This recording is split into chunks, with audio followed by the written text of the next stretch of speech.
Hey, what's going on, guys? This is BunnyMuffins. Today, I'm going to show you all the games I use to get to Grandmaster, or at least a lot of the ones that were fun. You guys know me, I like going for the bow start. I don't actually end up getting it here, so I am forced to take a sword. Sword is actually what I think the best item in the game right now to start with, but it goes against my playstyle. A lot of times, you just need to stick to what you know. So if we look here really quickly, you guys can see that I played a lot on this patch, and for those of you who are frequent viewers of the channel, you guys may have known I took like a mini break this set where I didn't really play too much until recently. But this week, like, I gained like 600 LP. I don't really know why, don't really know how. I've just been playing the game and like doing well, I guess. A lot of it's from reroll, a lot of it's from doing bow starts, and I don't know if you guys noticed, but a lot of people in the world's meta are actually going for a lot of reroll right now. Coincidental, I know. But we have the sword this game, don't really have the bow. But yeah, I'm going to show you guys a lot of the cool games that I had with bow, without bow, what to do if you don't get reroll, because we don't have all reroll in this video, because I have been a little more flexible recently. I'm not forcing as hard anymore. But we'll be able to go over all my decisions in those games. And if you guys do have questions, like, there are going to be like 6 games, so do leave a timestamp if you do comment. And also, don't watch the whole video at once. It's going to be like 3 hours of games, so probably break it up in sections. Maybe watch like a game or two here and there. And if you want to watch all the games, like, you don't have to watch all the games either, but it would be nice if you do, because I did put a lot of work into this. But we get a sword, chain, and tier here. And oh yeah, and also you guys will get to see how I climbed 600 LP in 1 week, which I thought was pretty cool. It was like 37 games, but we have a sword and a tier and a chain, so we could build Frozen Heart, Guardian Angel, or Spear of Shojin. So typically, Spear of Shojin would be the go-to here, because you could go for some sort of abomination build, but I don't play abominations because I start with bow every single game, so this is like really out of my comfort zone. So let's see what I ended up doing in this game. We start off, we're facing a guy with 2 Vaynes with a Rage Blade and a sword. He's all 1-star, but so am I, and he's got 4 people, so he's probably going to win this round. We also don't have an item, whereas he does. One awkward part about playing Syndra in the early game is that when you're trying to lose streak, you want to minimize your losses as much as possible, and Syndra's not the best unit for that. Why, you may ask? Her ability launches the closest unit to the backline, so that ends up splitting your damage a lot. So if you don't have someone attacking the backline, such as like a Poppy or a Kha'Zix, her damage is often wasted, which is why she isn't really the best unit to play in the early game if you are trying to like lose streak, but lose streak gracefully. Some unit that's better is Kalista, because Kalista is going to focus the same target that Aatrox is focusing. So it's just one of those weird things in this game where I'm actually going to not play Redeem Synergy in order to just focus down one target at the start. So I dropped the Bramble Vest on the Leona. I put all my units all on one side, so hopefully they focus the same person. And I'm not playing the Syndra because, again, I just want to try to kill one unit, or maybe 2 if they focus them in a certain way. This guy has 2 2-stars, Ziggs and Vayne, so you guys already know there's like no way I'm actually beating this guy. But hopefully with this setup, we're able to kill both Thresh and Poppy. If we don't get Poppy, unlucky, but like Syndra probably wouldn't have gotten us extra kills here either. But maybe we wouldn't have even gotten a kill if Syndra was in the game, because maybe she throws the guy we were targeting away from us. Who knows, you know? But that's why I like going for the Kalista there. Let's hop into the next round. We see another Leona, so we could still go for some sort of Varus reroll build at this point, because we have 2 Leonas. We have a tank item. Tear builds into Hand of Justice, Sword builds into Giant Slayer, Deathblade, Bloodthirster, all decent items on Varus, which is what you could do with a reroll redeemed build. I do swap up my team a little bit. Let's build... do we have to build the Shojin? We didn't have to build it, but yeah, I probably could have waited around on building that. But maybe I already committed in my mind to go in some sort of AP comp. Maybe like a Zyra, maybe like a Vel'Koz, something of that nature, because we really do have like perfect Vel'Koz items. We have a Bramble Vest for our Abomination, and we have like the Spear of Shojin for Vel'Koz. So that is definitely something we can explore. And maybe it helped us kill one more unit because he was able to get, or she was able to get her cast off faster. This Thresh is going to deny us there, so we don't end up getting any more kills. So we are at 82 life, which isn't too bad. I wish it could be a little better. Maybe if we were at like 84 or 88 even, would have been nice. But let's see what item we get. We probably want a Rod because we want to go for some sort of AP build with the Shojin. The only awkward part is that this completes our Syndra because we have 2 on the bench, and Syndra really isn't the best carry in the early game. At least in my experience. Maybe you guys have had different experiences with that, but typically whenever I play Syndra, he doesn't really do that much work early, but even with the Shojin. So I think even if I swap the Shojin on her, like without invokers, she's just not that powerful because she doesn't have much AP. But let's go ahead and do that and just see what happens. Also keep in mind, like whenever I do like reroll comps, I do want to lose streak, but also like even just playing standard, if you are on a lose streak, like you would prefer to do that rather than like a win-lose, win-lose.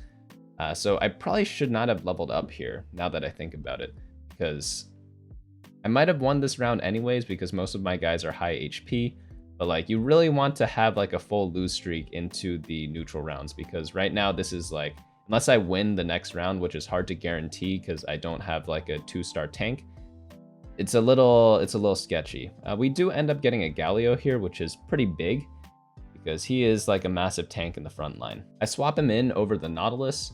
Again, just because he's a stronger unit, he is 4 costs, so that's why you want him there. This guy's got a Varus with a Shojin Rage Blade, and our Syndra does a decent amount of damage there. We need 1 more ult to really finish them off. But this guy's got a bunch of 2-stars. We should be able to win this one, though. All right, so we get the kill there. And yeah. All right, so going into the neutral rounds, all in all, not too bad. We're at like 82 life. And not the most amount of gold. We're only at 10, but we did level up a bunch, so we don't, like, you can't expect to be that high health whenever you do that. We get a Varus. Not doing reroll Varus this game because we don't have a lot of Leonas. We already leveled up. We're just like pretty much forced to go some sort of AP build at this point. All right, so from these golems, we get a rod. That is amazing. That is going to help us a lot because, I mean, we already have a rod, so we could just go ahead and build a hat if we want to.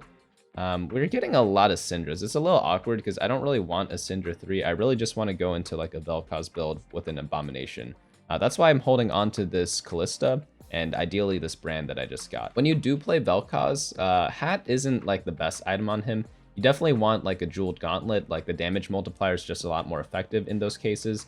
And then something else you can do is also like some sort of healing item. So Hextech Gunblade or Hand of Justice, really, really effective on Vel'Koz. Like hat isn't bad, but I just prefer other items, you know?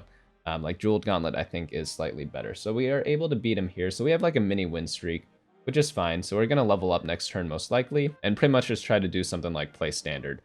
We get a Zyra here. We could go into a Zyra build. Again, she prefers Jeweled Gauntlet and Rage Blade, but you know, you can't always get what you want. I end up forgetting to level.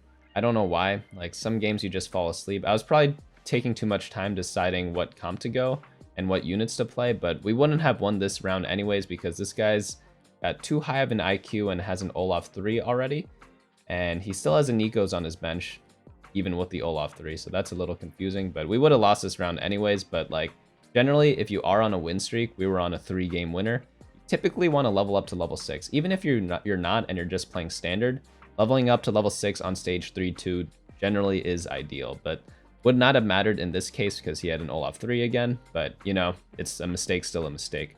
I guess in this case it ends up helping us because we got 1 extra turn of like slightly more econ, but in hindsight, bad play. That's why it's always important to like review your games to just like check the mistakes you did. I probably fell asleep at the wheel. I probably didn't like consciously make that mistake. This guy's got Varus 2 already with an IE. He's level 6. Got 30 gold, so he's like the same gold as us because he spent it into leveling. I guess we have a Syndra too, so he's not like that much stronger than us. We get a nice ult there. So it takes 2 Syndra ults to kill most early game units. That's what we're learning here. With or without the hat, I think she kind of does, like, she needs 2 ultimates to kill them off. So maybe hat just doesn't really do that much for Syndra. I'm rarely in this position, but like it's just a thing that I'm thinking about. So obviously we want Rod on this carousel. We end up hitting the lottery here, and I should probably go buy a scratch off after I finish recording this video because we got a Karma with a Rod. I mean, you can't ask for anything better than that. The only awkward part is that we want to play both Karma and Syndra because we want the Invoker buff. So I'm not really sure. Would you guys sell Syndra here? Or would you guys just play the Karma like how I'm doing right now, or how it's set up right now? Syndra is also my only 2-star, so you also have to keep that in mind. I end up picking up the Gragas and putting him in for Dawnbringers, and it's at this point where I'm like, all right, let me just force a Karma build because Hat is best in slot in Karma.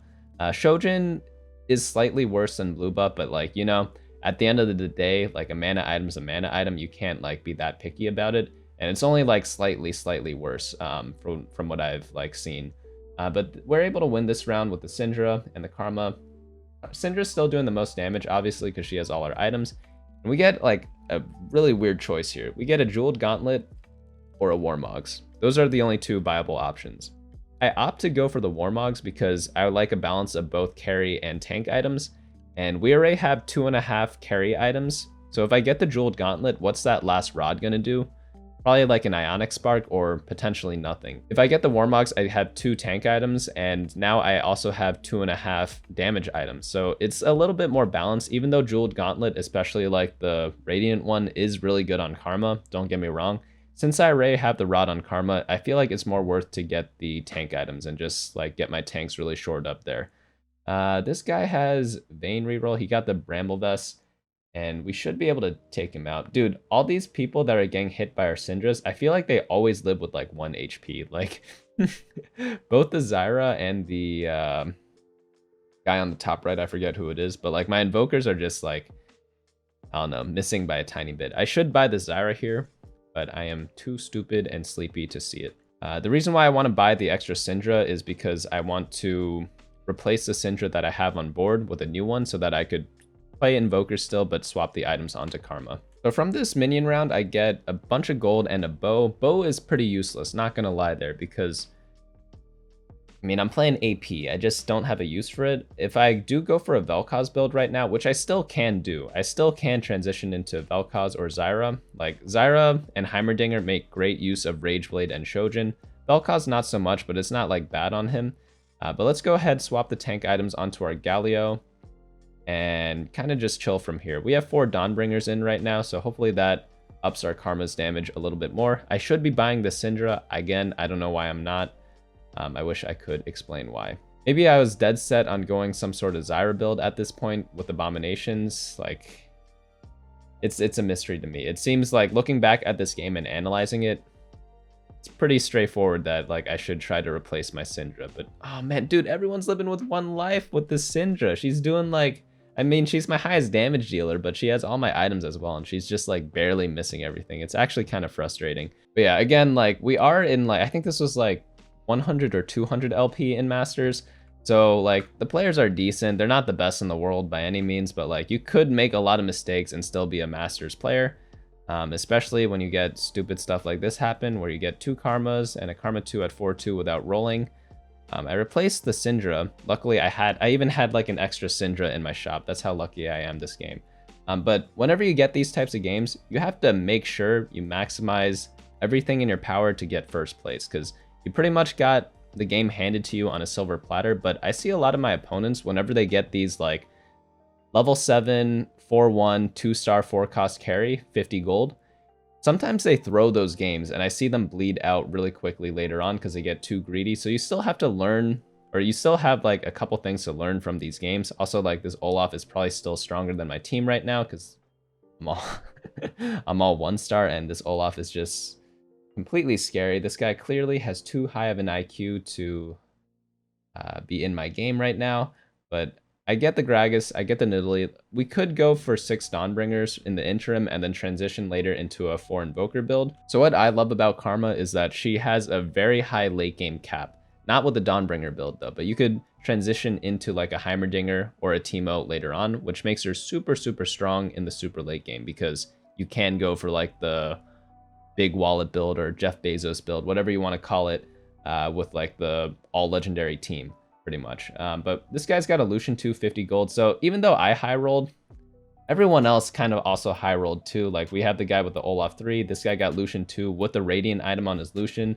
So like, despite hitting the Karma 2, we're actually 0-2 since we got her. So interesting fact there, I guess. You know how some games like everyone's just really weak for some random reasons? Well, some games everyone's really strong for some random reason too. It's just like luck of the draw sometimes, which again, like, it's why these games aren't always free wins, and I see people throw them all the time. So it's up to me, the Olaf guy and the Lucian guy, to really be in the top 3. So let's see if that actually happens. So I finish off the hat on my karma. I'm going to go ahead and probably level up here because we are at 53 life. I haven't really pressed D that much. Despite having a karma 2, we only have 2 2-stars. You definitely want more than that whenever you're playing teamfight tactics because 2 2-stars just really isn't that much, especially in this late stage of the game. We also want to roll to get like actual units to play. We have 6 Dawnbringers now, but again, we're all 1-star. Holy Christ, this guy's got a Draven too. Okay, so like everyone hit. I don't get that at all. Like everyone, a lot of games I'm like stage 4 and like I roll down to 0. I still have like a 1-star 4-cost carry or something like that. Or I have like a 2-star Nocturne as my carry. But like, you know, sometimes everyone gets their 4-cost 2-star during stage 4, which is insane. Is this Dragonclaw getting like, wow, this Dragonclaw is getting way too much value against my karma. It actually almost killed her. So that's going to be troublesome. He's going Dragonclaw when like no one else is going ability power in our lobby. We know that because we scouted before. I don't even think there's a Vel'Koz player in this lobby, so a little unlucky there on our part. We picked up a Soraka in our shop. We're facing a guy playing Draven. Draven's a very strong comp now, guys. Like a lot of people are doing this frontline Draven, which is really interesting. The reason why people do it is look at him. He's not dropping any axe, and a lot of times people don't like target him. Sometimes the bait units on the bottom right corner. Karma's targeting is random, so we like never have a choice on targeting him. But honestly, we don't even want to target him because he has a Bloodthirster, so we're actually never going to kill him unless we had a Jeweled Gauntlet, which we don't in this game. Moving on to the next round, we have a Soraka 2 and another Ivern. So we're just missing Teemo to really complete our team and swap into that type of 4-invoker build that we talked about before. But yeah, I guess everyone hit in this lobby, so we are at 48 life right now. Maybe the Radiant bonus kind of helped them, or Radiant Blessing kind of helped them. Unlucky that we have to build a Titan's Resolve here because we have a bow and a chain. So let's roll down a little bit. We see a Heimerdinger there. We could potentially play him. I just want a couple more 2-stars before I move on to the next stage, though. So we get Ivern and Syndra there. Unfortunately, we can't really play Syndra. Fiddle's really good, and Nidalee's really good. So we got like pretty much what we're looking for there. I'm gonna go ahead and put my items on like Fiddle or Gragas. I wouldn't be mad with either. The reason why I'm putting it on Fiddlesticks is because I'm gonna replace him with either Garen or Volibear. And the reason why I don't want to put it on my Gragas is because I want to keep him. So the other person I'd replace for Garen is Riven. Unfortunately, Riven's only 1-star, so putting the items on him really isn't going to do anything in terms of fighting power. So that's why I end up putting it on the Fiddlesticks, because again, I'm replacing him with Volibear, and he's going to make much more use of the items than our Riven, because Riven's kind of useless, not going to lie, guys. So nothing much else to do here. We're just kind of waiting.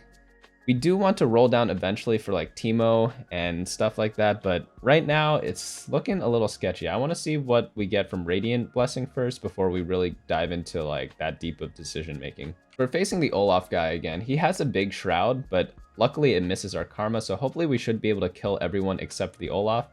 Maybe we even luck out and kill the Olaf, but it's not looking like that because... And he is just super, super strong, and he heals so much. We don't have any healing reduction. If we did have that, we'd probably be able to beat him, but not in this version of the video game. So we end up losing here, which again is fine. It's a small loss. Maybe I have to try Olaf carry. Like, I've never actually seen it that often. I think this is like the only time I've seen it ever. But it is like a pretty funny build if you get it. Keep in mind he did hit it early, but he's won like most of the stage 4 and 5 rounds. So since there aren't really any assassins, I don't have to put anyone in front of my karma, so I could kind of spread out a bit. The only item I was trying to dodge is this Zephyr that you see right here. This guy's going Draven. He's doing the backline Draven. Whether you want a frontline or backline Draven, it's really up to you. It's like a huge debate among like the TFT community on which one is actually better. I find that like frontline Draven is more risky because a lot of times he just gets focused down and dies right away, or he gets like stunned by Rels constantly. But second row or third row Draven, oftentimes he has to walk to hit the parries on the opposite corner because he only has 3 range. So it really depends on the matchup and who you're facing on which one is actually better. This guy's Dragonclaw is getting way too much value against me because again, I'm the only ability power player in the lobby. But for some reason, he has a Radiant Dragon Claw, and that's just unlucky for me because that just means I am going to do 0 damage to him. So on this carousel, what do we want? We could use the Static Shiv to reduce magic resistance. We could also use the Shroud of Stillness. We could also use like maybe a Rage Blade for Teemo, but Shroud's probably the best item here because it just has the most utility against every team. I know that's reducing magic resist is important against the guy we just faced, but he's just one person and we got to worry about more than just that. We get a loaded dice and some gold. Gold is pretty welcome. We get the Teemo there finally. So let's replace the Riven and the Kha'Zix for 4 Invoker. This should make our Karma a ton stronger. All right, so we face another frontline Draven. Let's put the Shroud on our Gragas. He dies instantly, even with the Dawnbringer buff. That's how powerful this frontline Draven is, by the way, guys.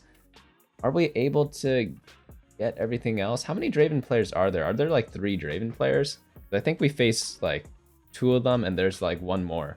But we get knocked out there. We get down to 15 lives, so we are in pretty scary territory, especially considering we are playing Teemo. So if we see another Teemo, we might actually buy it and go down 6 health even more. Let's roll down a little bit because we are on our last leg. Not really seeing any of the Garens or the other guy or the Volibear that I wanted and talked about before. We do see another Ivern. We see another Karma. We do have a loaded dice, so that's why I do end up picking up both of them. Obviously, 3-star Karma is going to be a lot better than 3-star Ivern.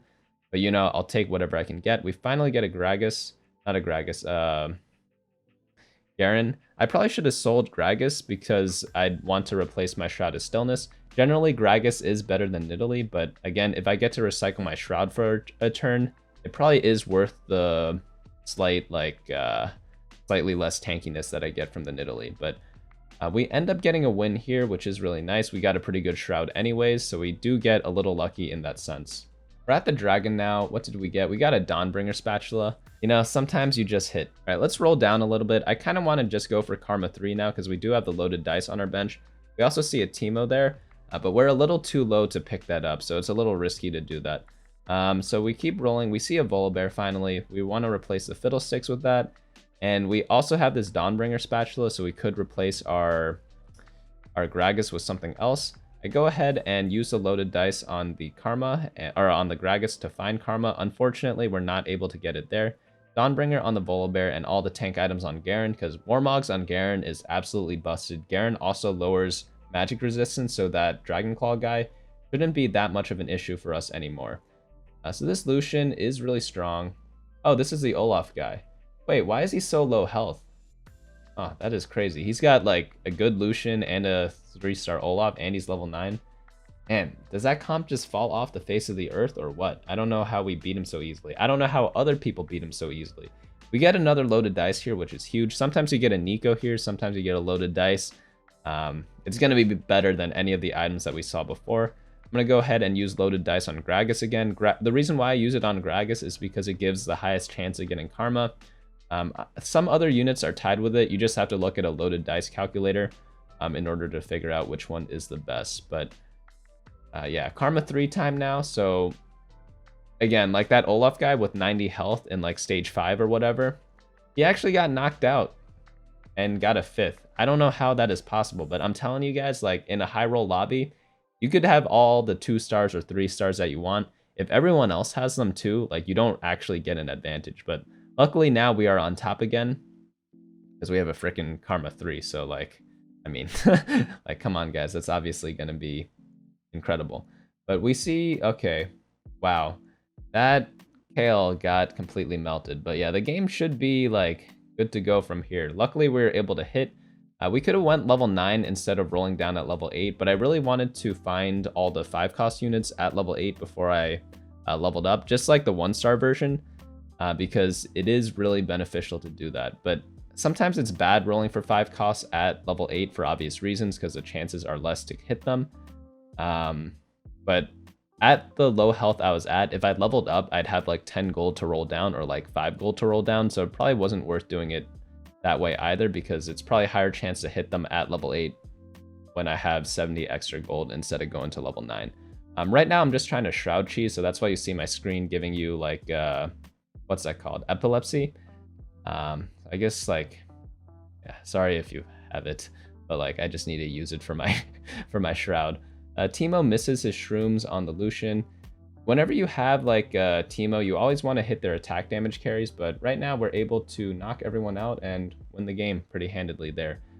If we didn't hit Karma 3, we probably would have gone like 4th or 3rd, which honestly isn't that bad. But obviously, like, you hit the Karma 3, you get first. Not all the games are like this. I wish they were, but that was the first game. Let's head on into game number 2. All right, let's hop into the next game. We got a bow start here, so perfect for us. We end up getting a Nunu and a Hecarim from the first boxes. I'm going to go ahead and sell the Senna and buy the Kled. Maybe we get to go Kled this game. We grabbed a belt. I see a Zig, so I'm going to buy him. We could also buy the Leonas just in case we want to go for the reroll Varus build. We get a Chain Vest. That's going to be pretty decent. That means we could slam a Sunfire Cape early because that is like an amazing early game item. We see a Vayne there, so we could go into Vayne. We could go into a lot of different things right now. I'm just going to wait and see for just like one more turn. I slammed the Sunfire. Hopefully that helps us kill 1 or 2 units that we wouldn't have killed normally. Nunu is great in the early rounds, especially if you're lose streaking, because as you guys can see here, he eats a target, which means like we lose 2 less life than we normally would. Unable to get this Kha'Zix, unfortunately, so we'd still take a 3-unit loss there. On this carousel, I have to think a little bit because Rod is great for Rageblade, and then if you're playing like Flex into maybe like an Aphelios or a Kale or something of that nature, you could even still do Zyra builds because she loves using the Rod and the Rageblade. But I do opt to go for the bow. The reason is because I just like to do the reroll comps, and all of them require like multiple bows, at least 2 of them. So I'm scouting around a little bit, seeing what people are going. If there's a Kled player, maybe I could go for that. Or sorry, if there isn't a Kled player, maybe I can go for that. It seems like there is one Hellion player, so I do have to hold off on going all in on Kled right now. I swapped out the set for the Sejuani because Sejuani is a slightly better unit. We're facing the Hellion guy right now. He doesn't have the best items for Hellion. He also isn't slamming the blue buff, which is a little interesting to me. Unfortunately, I think we win this round when we wanted to lose it because we definitely wanted to lose streak this entire time. Just because it's like, I mean, you want to lose streak because you get the most gold that way. And winning here actually hurts us a ton. So we kind of got griefed by this guy. All right, next shop, we see another Vayne. So maybe we could actually go for Vayne. Don't have a 2-star of anything yet, so it's like a little awkward right now. I ended up selling a bunch of stuff in order to get to 9 gold. That way we can make an interest. This guy's got 4 Forgotten already. Luckily, he isn't re-rolling Vayne because he's level 5 and he built a Spear of Shojin, but he might be going the Misfortune build. That means if we do go for Vayne, we probably won't be able to get Hecarim 3 that easily. I go ahead and sell the Ziggs here to make 10 gold. It's carousel time. I do want the Negatron because that builds a Runons for us, but like, I can't take a 1-cost Runons at this stage in the game, especially since gold is that important, so I end up going for the Rod, and we're going to build a Rageblade instead. We hit a Vayne 2 there, which is nice, but again, unlucky on the Rod because we could have had the Rageblade earlier, and if we get another Rod right now, that could make the game a little awkward. Right, we are facing a guy with a blue buff Yasuo. Blue buff Yasuo surprisingly isn't that good. It's really only the Radiant blue buff Yasuo that is actually insane. Of course, if he gets like an Archangels, that does help him out a little bit, but he's probably going to pivot into something else, maybe like a Karma later in the game. And maybe that's why he's holding on to the Kha'Zixes, because maybe he thinks he wants to go for the Vayne build. We end up winning this round despite being level 4 to his level 5, but he did have like a full 1-star board. New shop, not too much to do here, so we're just going to skip this. So as the round starts, I'm not looking at my board, I'm looking at everyone else's board. This is really important to do in the early game, because then you know who's going for which comp. Again, like, if I wanted to go for Kled still, I might be able to do it if no one else is going for it, but I already built the Rageblade, so we're probably not doing that, and because I want 30 gold, I go ahead and sell the Kled, and we did end up lose that round. So we are lose, win, lose, win, lose, which is probably one of the worst outcomes in the game, probably, but we do get a bunch of Vaynes here, so Varus or Vayne work for me because they both really utilize the Rageblade and the extra bow pretty well, so we'll just sit on that and see what the game gives us here.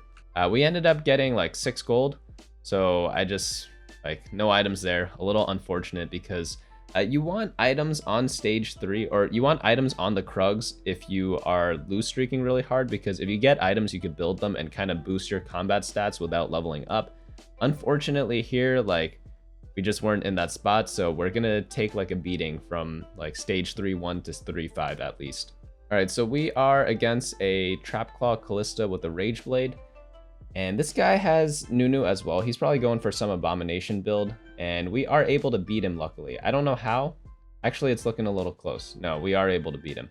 So he was actually pretty high health, so maybe he was streaking before, so it is nice that we get that win because we get up to 50 gold without selling the Vayne. Of course, I would keep the Vayne because we are going for a Vayne reroll now, especially after seeing this 5th one. I am pretty much dead set on going for the Vayne reroll build, and it was either Varus or Vayne, and we have no Leona, so I can't realistically go for the reroll redeemed build, so I see a lot of Vaynes. I'm going to go for that. That means I want a Runons on this next carousel. All right, we're facing the Shojin MF guy. There might be 2 Shojin guys because this guy had the 4 Forgottens before. Yeah, this was the guy who used to go for that we thought was going for the Hellion build, but he must have pivoted out of that because he is level 6 now and he has no Hellions at all on his board. So he's probably going for some sort of MF build instead, which kind of sucks because if there are 2 Forgotten players, that means Hecarim is going to be really hard to find for us. We're able to beat him there, so we weirdly have like a 2-game win streak, which is really funny because like if you don't level up, you really don't expect to win that much. Here I swap my team into 4 Forgotten. That's a mistake. I should keep Ranger in instead of 4 Forgotten, so just replace the MF with Ashe because I forgot how important the Ranger buff is in this build because Vayne just never pops off if she doesn't have the Ranger buff. Of course, this guy was too strong anyways. He's got an MF2 and a Thresh 2 with great items on MF. So again, 3 Forgotten players unlucky, but I did make a small mistake there. I feel like I should have kept the Ashe in that round. So we're on the carousel. We are 2nd pick or 3rd pick, and we get a 4-cost Negatron. So it's like Christmas came early. There's like not really an item we wanted on the 1st carousel, but on the 2nd carousel, we do get what we want. All right, so we hit a Thresh 2 there, beautiful. We go ahead and sell that Lucian, slam the Runons. This is the best 2-item combo on Vayne. Let's roll down a little bit. We get a Hecarim 2. So this game is looking beautiful right now. We don't need the Varus because we have the Ashe, so we could kind of just chill for now. I do realize my mistake before and put in the Ashe for this round. By the way, I know Sejuani doesn't fit in the final composition, and a lot of people I see they play Nautilus 2 over this Sejuani and just don't buy Sejuanis at all. But I actually find at level 5 and 6, Sejuani is much more effective than the Nautilus because she's just a much better unit. So you get like a lot of value from losing that like 1 gold you get from selling the 2-star Sejuani. So if you guys are in a position before you hit level 7 and put the Ironclads in with Rel and Nautilus, I do like playing the Sejuani in the interim before then because she's just like a very solid unit. All right, pretty interesting Radiant stuff. So it's like Warmogs is my first pick here. After that, Shroud of Reverence, it's decent. So the Radiant bonus on that item is it gives 15 mana to everyone on your team, but Vayne doesn't use mana, so it's a little less useful in this comp than it is for other teams. But if there wasn't like a Warmogs there, like maybe you could go and pick that or the Redemption instead.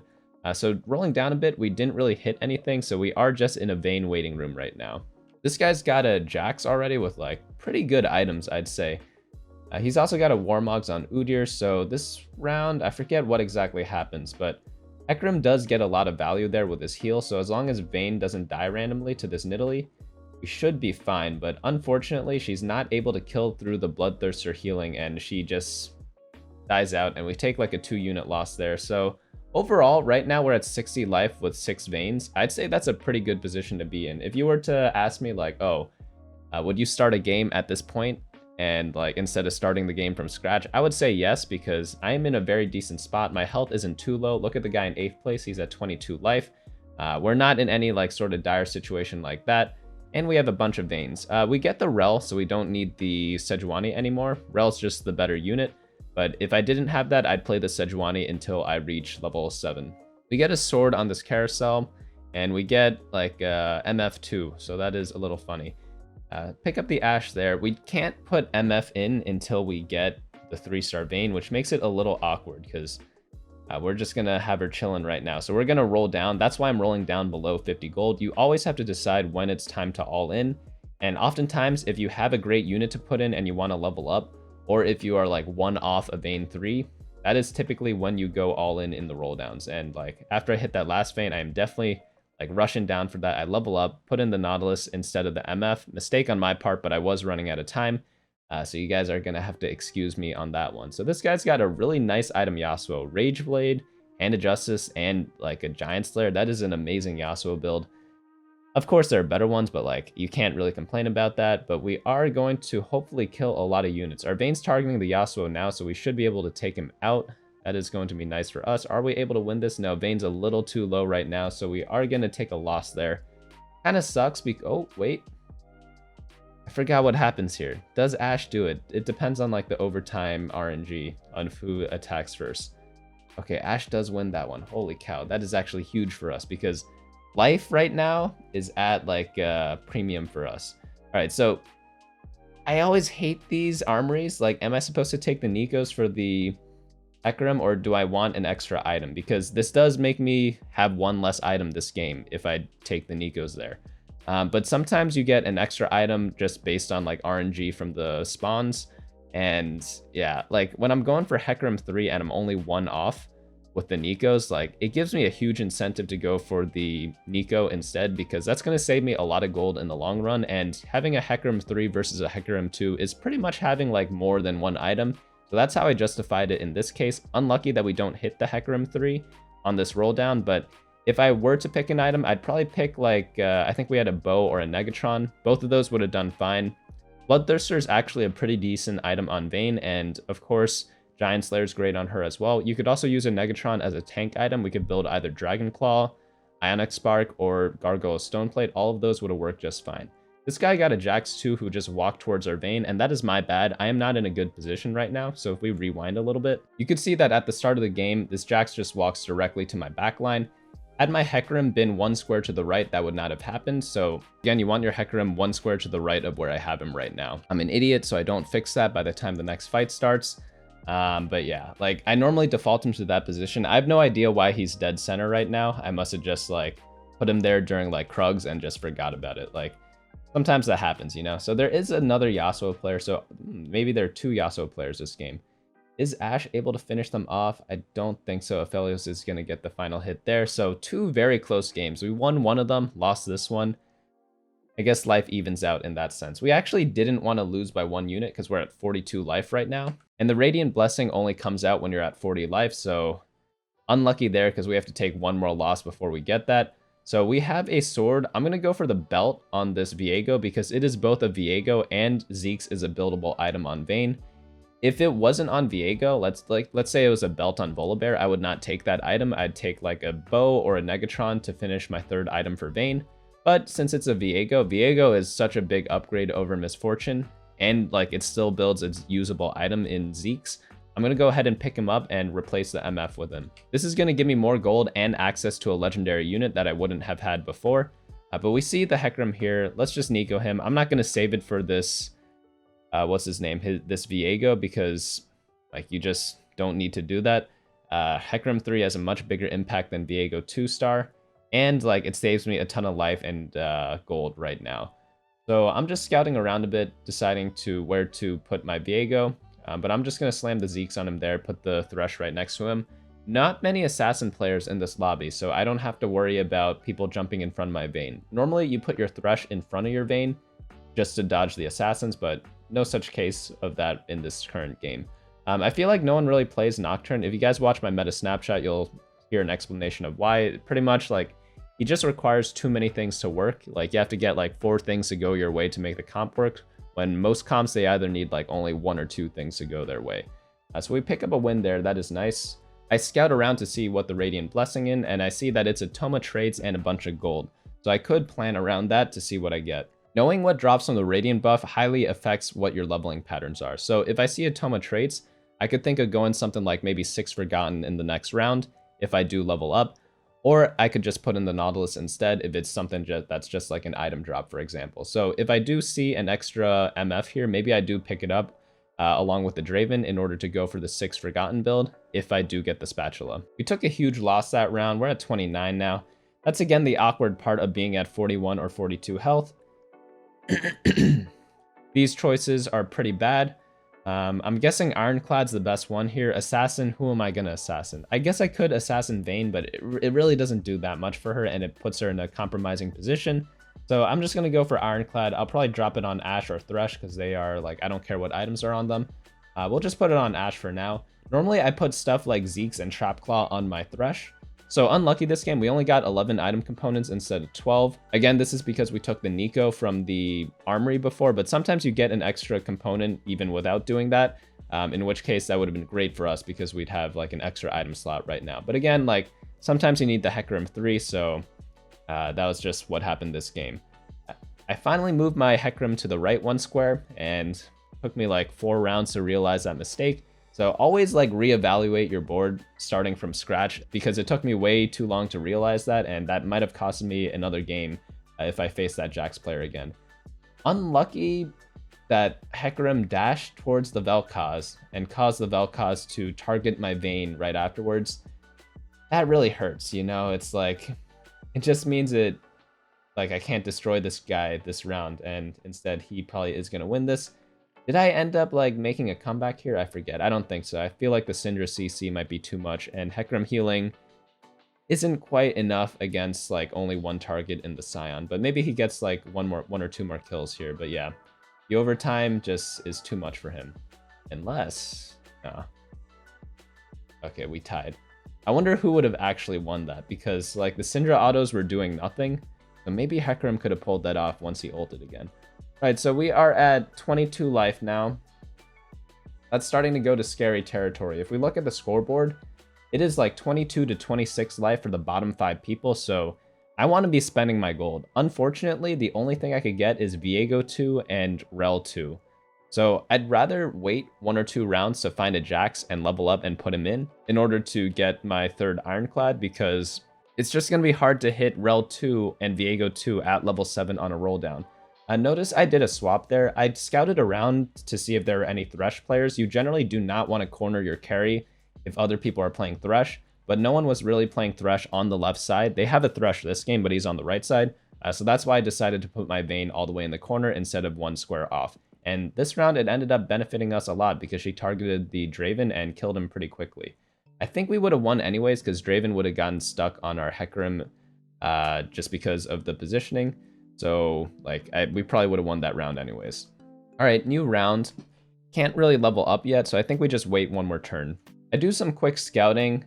This guy is probably the weakest. This guy just got Heimerdinger 2, and that other guy has a pretty strong team as well. So lots of strong people in this game. Like, there's like a Yasuo 3, a Heimer 2 already. So it's a little scary. This guy's got Aphelios 2 and Rel 2, so everyone kind of like hit their stride this game. Which makes it a lot harder because like in a lot of the weaker lobbies that I played in when I was like climbing at lower elo, there'd always be like 1 or 2 guys who just like didn't have real boards, but most of the boards this game are actually like pretty strong. Like they either have a 2-star legendary, multiple 4-cost 2 stars, or like a 3-star 3-cost already during stage 5. Someone got knocked out, so that's good news for us. Trapclaw on the Garen would be amazing, but we are not last pick, or we are not first pick. So someone else is probably going to get that. Giant Slayer would be a great item on our Vayne. Oh, we actually do get the Trapclaw. Holy cow. Would we rather have the Giant Slayer or the Trapclaw? That is the debate of the century, because Trapclaw helps tremendously, right? It means she can't get CC'd. But at the same time, my 3-star carry that I sacrificed my whole game for to get only has 2 items. So like that normally never happens to me. Like she always normally has 3 items. And none of them are the Radiant ones too. So she's actually kind of weak right now, which makes the game a little awkward. So maybe I wanted the Giant Slayer instead. Let me know your thoughts in the comments below. And again, if you guys do have questions on these games or want to discuss something, be sure to leave a timestamp in your comment just so we know like exactly what time we're talking about, because there are a lot of games this game or in this video. We hit the Jax. Gonna put that in for the full Ironclad. There are quite a few attack damage based comps in this game. Like there is like the Vel'Koz and the Heimerdinger player and the MF player, I guess, but overall, like, Ironclad probably helps a little bit, and after we get the Ironclad emblem, we can't really do anything else, right? At level 8, like we can't really go for 6 Forgotten unless we take out 2-star Nautilus and the Jax, and we have to find like Draven and MF instead. But there are like so many other Forgotten players this game that it's a little rough to find. Viego actually put in a decent amount of work this game, and of course Vayne is still like the main star, but we almost knocked that guy out there. We see an Akshan here. I actually don't know if Akshan's better than Ashe, because Ashe provides CC, Akshan provides more damage, but we don't have damage items right now. In fact, we don't even have 3 damage items on our Vayne, so that's why I opt not to play the Akshan quite yet. Most of the times, damage items are like, or damage champions Like, they don't really do much without items, whereas the CC ones, they're always fine without items. This guy's got Diana. I move around a bit in the late game because I want to dodge Dianas. Luckily, our Vayne's out of range this time, but other games we might not be so lucky. This guy's got a scary Yasuo 3 with the blue buff, with the Archangels. There are 2 Yasuo builds right now, so if this build looks a little weird to you, there's the attack speed builds and the caster builds with Archangels and blue buff. But like, I prefer the attack speed builds with Runons and RFC, but it depends what items you get, and both of them work pretty well, honestly. All right, so we luck out here. We get like the best item we could have asked for. We got a Runons on the dragon. You know, there are a lot of games where I get griefed and like the dragon gives me something like AP items when I'm in an attack damage comp, or like vice versa. But this time, you know, it paid me back in dividends, and that probably means we're top 5 already. Or we're probably gonna get at least top 3 because of that item drop. For nothing special that we did, obviously. I guess we got unlucky on the last carousel because most people, they go for the Trap Claw right away. And we could have picked up the Giant Slayer if that was the case. And Giant Slayer is obviously like the best item in the late game because everyone has so much health. So you're always going to get tons of value from it. So we're facing a Vel'Koz player, which makes it a little awkward because he's in a really good position against us. Late game, I'm always swapping to try to like dodge Vel'Kozes and Diana. Our Vayne walks right into it and pretty much dies in the first ultimate. Unlucky for us there. Maybe Hecarim can do something special. Actually, our Viego stole a Lux, so maybe that buys us a lot of time. Ooh, that eats an ult there, so... Hecarim, why do you do this to me? It's gonna be another one of those ties or something like that. Which might be good, because we might be able to knock... Nope, we just lose. Okay, if it was a tie, maybe we could have knocked him out, but he has a Giant Slayer versus our... Warmogs, so that is going to hurt. Viego 2, that is going to make a big difference. So now we want an ability power item on this carousel. There's just a top 3 left, or top 4 left. I end up putting my Vayne in the middle because I wanted to dodge a couple of Dianas, but unfortunately she goes right next to the Diana. This guy did a fast swap at the end. So I think we lose because no, Vayne stays alive still.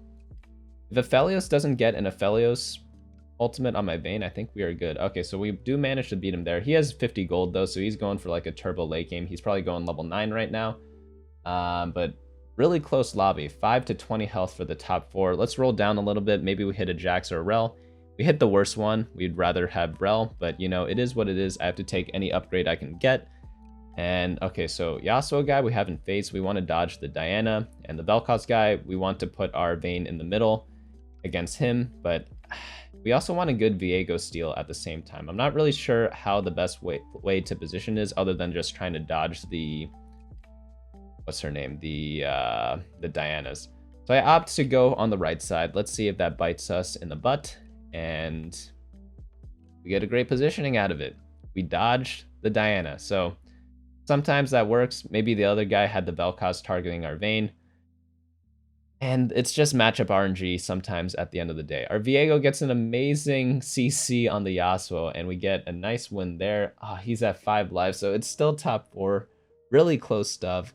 Does this guy knock out the other person? He does. All right, so top 3 right there, thanks to the Runons from the Dragon. Let's see what item we get here. We want some sort of Viego item. No ability power. Unlucky, so I end up going for the Cavalier Spat. That gives him more survivability, which means he will always get his cast off because he also has a Trap Claw shield on him. And that just makes it so that he is very durable, so he's almost always going to steal something. Roll down a bit here, hit nothing. I'm going to do a weird trick here. So I want to get the Cavalier buff on my Viego, but I don't actually want him to dash. I want him to jump instead, and I think when you put Cavalier Spat on him, he acts more like a Cavalier than he does an Assassin. So I'm going to wait for him to jump first. He goes to the other side, put the Cavalier Spat on him. And then now he gets a damage reduction, but he doesn't get like the bad movement that you get at the beginning of the game. Helps us out, like, not really in this round, but maybe in other games it works. I actually was able to do a lot of damage right there. So that is really good for us there. So now we are in the top 2. We roll down. Maybe we hit a Rel 2, maybe we don't. But yeah, nothing happens there. So right now it's just swapping, trying to dodge Dianas. I kind of outplay myself here. I want my Ashe on the other side of his Aphelios. Maybe she gets a snipe in, but I do like a very, very bad mistake here. First off, I don't get max value on my Trap Claw and Zeke's because like I'm too slow. And then I do dodge the Diana though, but I get hit by the unluckiest thing in the world. Look at this Ash arrow just hitting my Vayne right there. And like, had my Viego been on the other side, my Viego would have stolen the Ash, but then the Diana's on my Vayne, but my Vayne has a Trap Claw, so maybe it doesn't matter there. Because right now, like, I kind of didn't do anything, and like, who knows, like that Ash arrow, if it hit my tank, would I have won? Maybe, I'm not really too sure, but like, I destroyed his board in the other games. It was mainly the other guys who were giving me more trouble. So yeah, sometimes it happens like that, but yeah, we end up getting second this game, but that's okay. We get like a bunch of LP there. And yeah, let's move on to the game after this. 3. You may have noticed we had a rod start, no bows, but we get a bow from the camp, so maybe we can go for like the same stuff we've been doing. I'm gonna start off with the Gragas and the Kazakhs for now.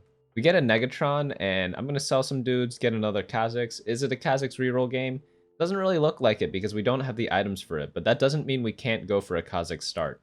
He's actually a pretty decent item holder because he could use like all sorts of things, and any 2-star will do. We get a Nunu there, so right now I'm leaning towards something very obvious. We have the Abomination, so probably want to go in that direction. Probably don't need to reroll anymore, so I'm gonna probably level up and play the Abominations with like a Gragas to go for Brawlers. I end up buying the set. Let's build a Rage Blade right now, so I'm probably going like Zyra, maybe like a Aphelios, one of those two, because those are the best users of Rage Blade. We could also go into a Heimerdinger later, but let's just see what happens like in the next couple of rounds. Our items are pretty flexible. I'm just building the Rage Blade to kind of hopefully win streak. I don't know if we actually win this one. It looks like we are going to lose, which is a little unfortunate because when you get an Abomination start, you kind of do expect to win, but that isn't always the case, is it? So let's go ahead and grab this sword. Maybe that gives us like a Deathblade that we could go into later, or like even a Bloodthirster right now is probably pretty good. I end up getting a Yasuo here, but we don't really have Yasuo items. I'm just holding on to him in case we go for Legionnaires. But not too bad of a start so far. We could go for a Rage Blade, Deathblade, obviously, or we could finish off a Nunu item, or an Abomination item, for that matter. We face a guy going for the Kled build, most likely. He's got the Runons already. We're able to take him out, which is pretty nice for us. New shop, I just pick up the Udyr. We could still go for the Zyra build, because we have a Shojin with the sword, potentially. And yeah, if we get one more Draconic unit, we could consider going for one of those. All right, this guy is Riven reroll, maybe? I don't know. He's probably just playing Dawnbringers to start the game off. Infinity Edge. So he is probably going for some sort of attack damage comp. Maybe a Nocturne later on. I'm not really too sure because he has it on Riven now. Dare I say even a reroll Riven game. He destroys us now, but hopefully later we could come back from that. So on this carousel, there's an Ashe with a sword there. We could just go ahead, build Deathblade, Rageblade right now, and have the Draconics in.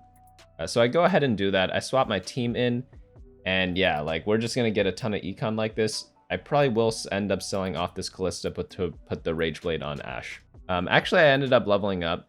Do we build the Deathblade right away? We're probably going to use it, but I guess I could wait until the next round. I'm not really too sure. We are on like a mini lose streak, but I feel like I should have just equipped the item. It wouldn't have changed the outcome of this fight, but like there are other scenarios where it might change that, but this guy's got a blue buff Zig, so we're not like contesting with that. I'm an idiot. Okay, no, never mind. I am not an idiot. I end up selling on time and get the interest gold. But ideally, I'd have the Rageblade on the Ashe, therefore I could play like Rangers, and I could do that here if I buy the Vayne. I don't do it? Okay, no. I do it at the very last second. So I swap that item onto the Ashe, and we're just going for Draconics now. We'll see what we hit. It's kind of awkward. We had the Abomination start, which it's like one of the best starts in the game, right? Like, that's something that everyone always wants, but, you know, we just lost a lot of rounds with it because we didn't have a Sunfire Cape.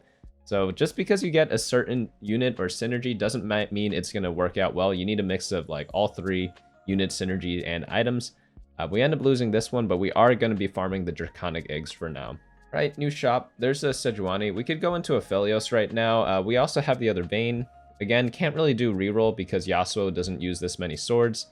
And yeah, we're just going to be playing standard 4-cost carry for now. So if you guys were wondering like what happens if you like get items where you can't reroll, or like situations where you can't, you just played standard, and we'll see how we do that in this game here. We get a gold orb, which is 9 gold. That's pretty good there. and more gold there. So we got a ton of gold. So we probably should be building the Deathblade. Get a Draconic Egg, which is another Ash. So we'll probably be just kind of chilling with this team for now. Don't really want to level up because we're not on a win streak. So we'll just stay level 5.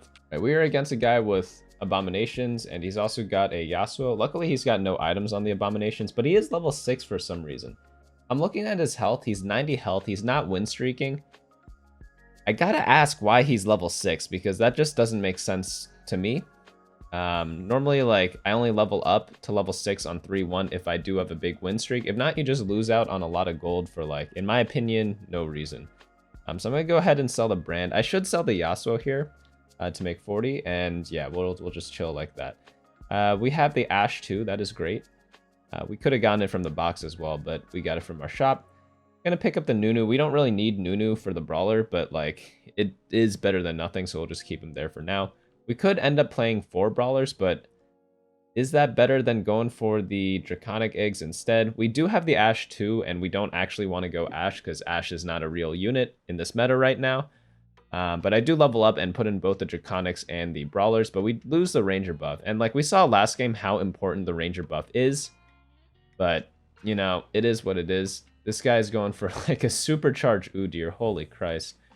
He's got a Giant Slayer, which is amazing against 4 Brawler, but let's see how much work our Ash puts in. Unfortunately, she's targeting the Udyr, so we might not be able to kill him because he's got the Warmogs plus the Turtle Stance, so he just might end up not killing a unit here. Okay, we end up killing him. Is Ash going to get one more kill? Like, the Senna lived with 1 health. Unlucky there. We're at 62 life. I am not happy with this situation right now because it is looking a little bleak, to say the least. All right, new shop. Nothing much here, so we'll just skip ahead. Whenever you're in this position, you're just kind of farming for Draconic Eggs. I'm looking to do a fast state. You think of what units uses Deathblade and Rageblade really effectively. That's going to be, Aphelios is going to be the best user, and then Lucian can use these pretty effectively too. So we really want to start picking up units that build around those compositions. I'm going to skip on the Olaf for now. You could buy him if you want because it's not costing us any interest. But you just want to prepare for those 2 scenarios. Olaf does get replaced eventually in the Sentinel build, so that's why he's not like that important, but there are some situations where he is useful. So we're looking for a defensive item, ideally, because when we have 2 offensive items, you generally want to mix and match the 2. So I could have went for the sword there and had a Bloodthirster and have a perfect item of Aphelios, but you don't want to do that yet. Reason why, again, is because you want to balance between tank and damage items, and also we have the Radiant Armory coming up, so we might get an offensive item there. So getting the defensive items gives us more options for now. I see the Sejuani there, gonna grab her and gonna build the Gargoyle Stone Plate. I also went ahead and leveled up and put in a Ranger, so we're at 30 gold. One rule of thumb that I have in like pretty much every tips and tricks videos I've released is when you are able to level up and keep at least 30 gold, it generally is a good idea to do so. I'm not saying do this all the time, but most cases it's going to pay off because right now we're going to go from 30 to 40 gold and then from 40 to 50. So we really only lose 3 gold of interest between now and the creep round, which is perfect because like 3 gold is nothing compared to the power spike that we're going to get. We also have Draconics, which gives us even more incentive to do so. So we have either a Fist of Fairness, RFC, Dragonclaw, or the Thieves. This one is tough. There are a lot of good options here. Fist of Fairness, obviously really good for most carries. Rascal's Glove, however, is also a really nice item if you go for a secondary carry, because you could just put it on them. And then the last item, Dragonclaw, really good because we need another tank item. We have 2 offensive and 1 defensive. Getting the extra defensive item would make us even. So there are definitely a lot of different options you could have chosen from there. I opted for the Thieves. I've never really gotten this item that much, but whenever I see other people use it, it's like really effective. And man, this one's tough. Let me know again, like what item you would have chosen, because this is like a really tough decision for me at least. But I went with the Thieves because I could put it on my Diana potentially, or put it on, what's it called? Like the Akshan, possibly later in the game. As like my secondary carry. So we move into the next round. We're just waiting for Aphelios now. We get him in this shop. Lucky for us, let's replace our whole team because we have a bunch of Nightbringers as well. So I'm going to sell all my Draconics because we don't need them anymore. I forgot Galio was one, so technically I could have kept Ashe in instead of Varus, but you know, like mistakes happen. I don't play this comp that often because I'm a reroll guy, so it's just something that I wasn't that used to. But ideally, that's what I should have done. like played the Galio in as a Draconic instead of the Udyr. But we get a tier here, so that doesn't really help us that much. We could build a Shojin on the Aphelios. It's not the best item, but it's not the worst. We get the new Ash there. Do we want to roll or level? So we're at 54 life. Our team is decent. We have 4 brawlers, which is good, but I feel like I should just play the Galio over the Diana and maybe level up next turn, because next turn is a clean level up where we don't have any leftover XP whenever we level up to level 8. That happens on most of the even numbered rounds. Sorry, it happens on 4-2 and 4-5 and 4-7, or like any of those stages for any of those rounds for each stage.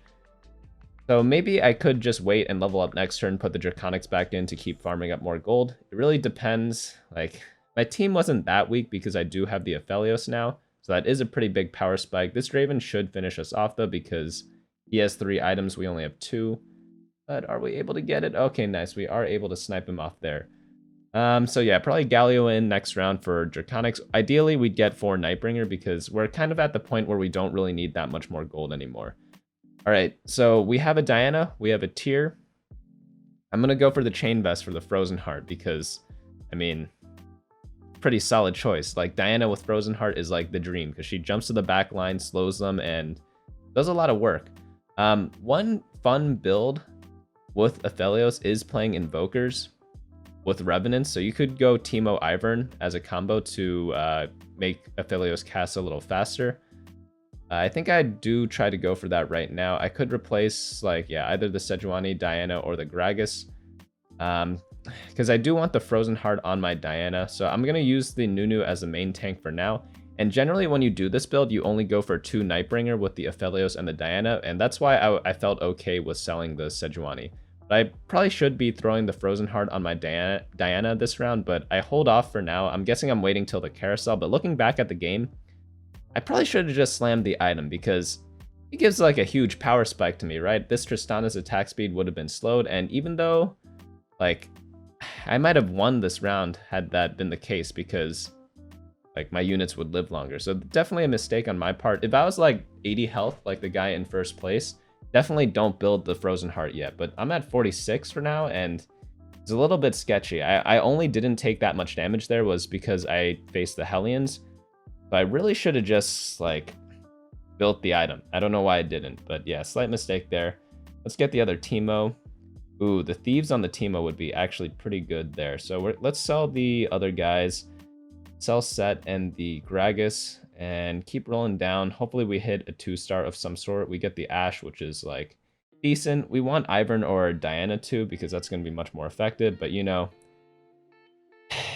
it is what it is. Let's Thieves up the Teemo. Hope for the best. Okay, really good items there. That should help us this round a ton. He gets a nice crit there too, which is amazing and huge. But okay, Diana with her Frozen Heart slowed my guy down. But yeah, again, I didn't put the Frozen Heart on my Diana. I wonder how much that actually has been punishing me. We do get the Radiant buff now, though, from the... because we're below 40 health now. I guess you could wait for that. I forgot if I scouted this game and saw what the Radiant buff was, because sometimes if I know it drops an item, I hold off on building mine. But we could get a crit for Thieves' Gloves as well. Not Thieves' Gloves, or Hand of Justice as well. That works too. That's probably what I'm going to end up building right now. Right, let's see what buff we get. We get a Diana and an Aphelios. That is huge. We are level 8, so it does make sense that we hit a couple of them. All right, so with this, like, it's a no-brainer with the items that drop. They're all pretty useless. So we're just going to go for the Hand of Justice. Falling down, we get Aphelios 2, another Galio. I want, like, a tank of some sort. Viego is interesting, but alright, so we get the Galio 2. I want to put Fiddle in, probably over the Nautilus or the Nunu eventually, so that gives me Revenant. And right now we could just kind of chill for a bit. So, ooh, what item? Do we want another Stone Plate? Do we want, like, a Shroud? Both of them are pretty useful. So, if I build a Shroud, Ionic Spark doesn't really do too much for my team because I'm mainly physical damage. I guess it helps Teemo out a tiny bit, but all in all, it's not like that big of an impact, but Shroud is a very good item. If I build Gargoyle Stoneplate, I'm left with the Jeweled Gauntlet. I don't really have a holder for that because Teemo has the Thieves' Glove, so it is a bit of an awkward situation right now. I get another Fiddlesticks. I ideally want Volibear as my Revenant, but you know, you can't always get what you want. But eventually I'll be replacing the Nunu and the Nautilus for the more Revenant units. I almost have a Teemo too, which is pretty nice. All right, so Diana jumped to the back. He's gonna hit both the Karma and the Riven, which is pretty big. That's exactly who you want to hit. Aphelios got a lot of time to ramp up in the back line, and yeah, able to finish off this guy pretty handedly. So we are at 29 health, but we did hit our team because we had so much gold from all the Draconic buffs and from like kind of getting like an early Aphelios. That definitely helped a lot too. But we are kind of low because Teemo is not cheap. He costs us 12 life already. So it is a little risky there. We do want to run like a Lulu eventually so that we get the Hellion buff and Mystics with the Fiddlesticks. So there are a couple ways to play Aphelios. You could play like the 4 Nightbringer build, 6 Nightbringer build, but right now I'm playing the 2 Nightbringer build. All of them are good. It just depends on what you're hitting during that game. We hit the Invokers this game, so like we could go for that Revenant build, which is exactly what we're doing. And in that case, you kind of lower the amount of like Nightbringers that you use. Luckily, we get a tier here. We could go ahead and slam that on our Diana.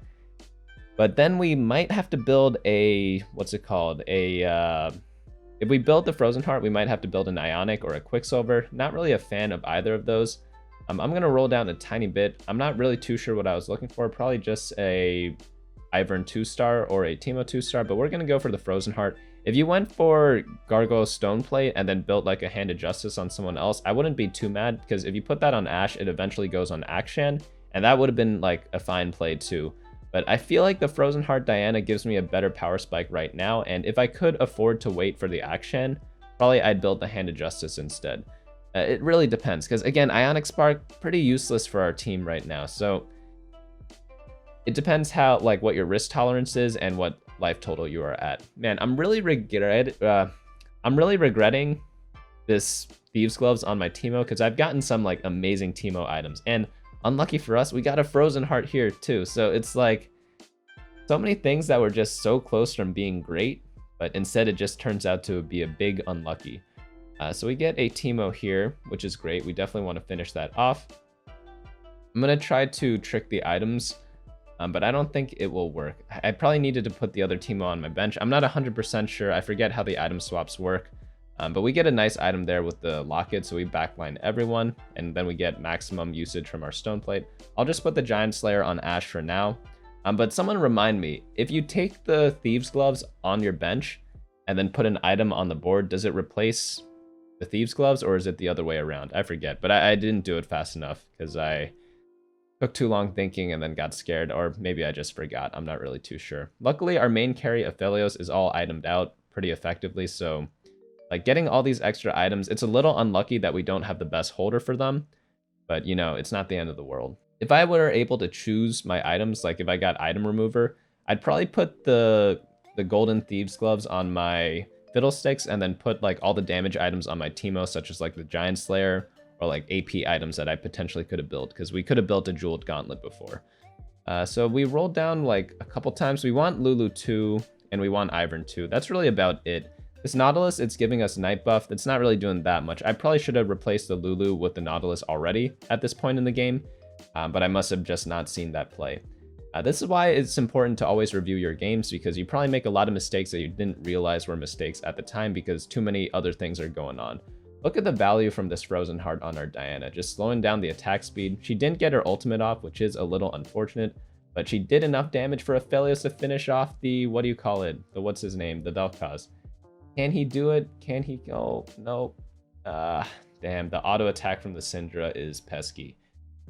All right, carousel time. So let's get, an Akshan. No Akshan. Maybe a Zephyr? Maybe a tank item? Maybe a Dragon Claw?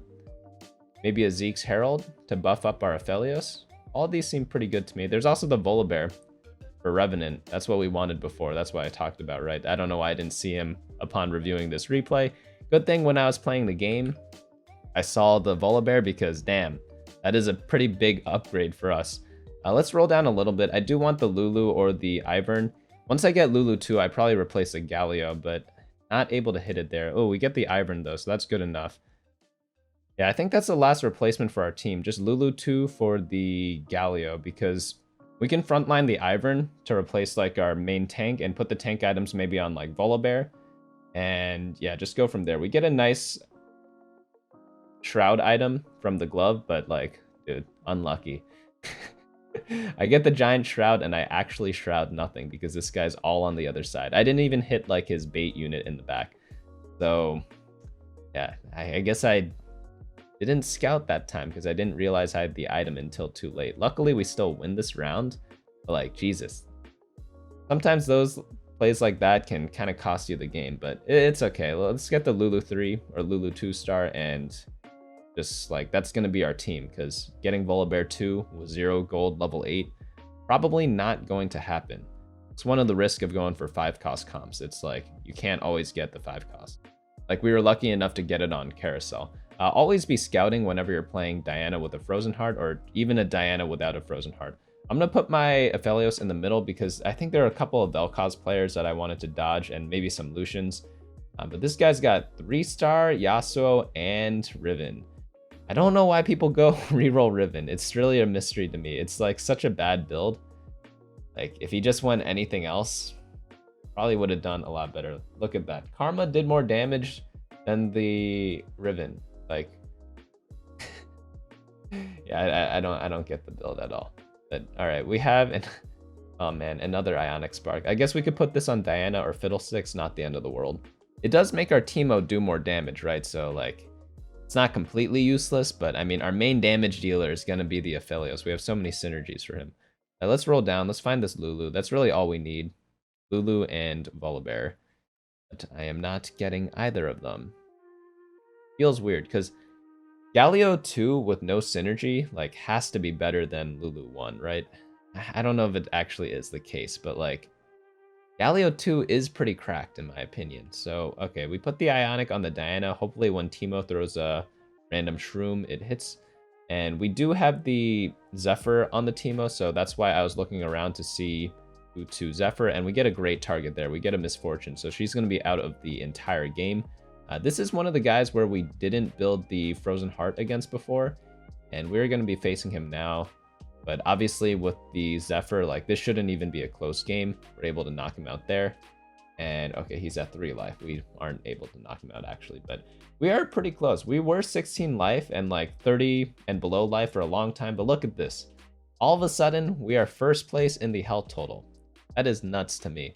All right, Last Whisper, useless, even on Akshan, because Akshan reduces armor anyways. Maybe I could put it on my Ashe, but like, getting a Sunfire Cape this late feels kind of bad, but let's relook at the options. Quicksilver might have been useful on something like my Fiddlesticks or my Volibear or even my Diana. Maybe that is better than the Sunfire Cape. Locket's pretty useless and Last Whisper's pretty useless, so let's not even consider those. So, like, looking back, I don't know if Sunfire Cape was the best option because I never really lost to anything with like a crap ton of healing. Like there's no 3-star Hecarim in the middle of my map. So maybe I should have went for the Quicksilver on Diana to guarantee the ultimate, because remember that one time where Syndra threw my Diana back? With a Quicksilver, that wouldn't happen, so I feel like that is actually the best item there. All right, so I'm scouting around again to see where to place my Diana.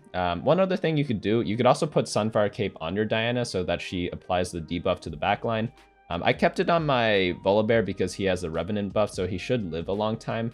And oftentimes, like, the tanks are in the front line, so it does get the most value like, in the front line, but it is something to consider to put it on your Diana.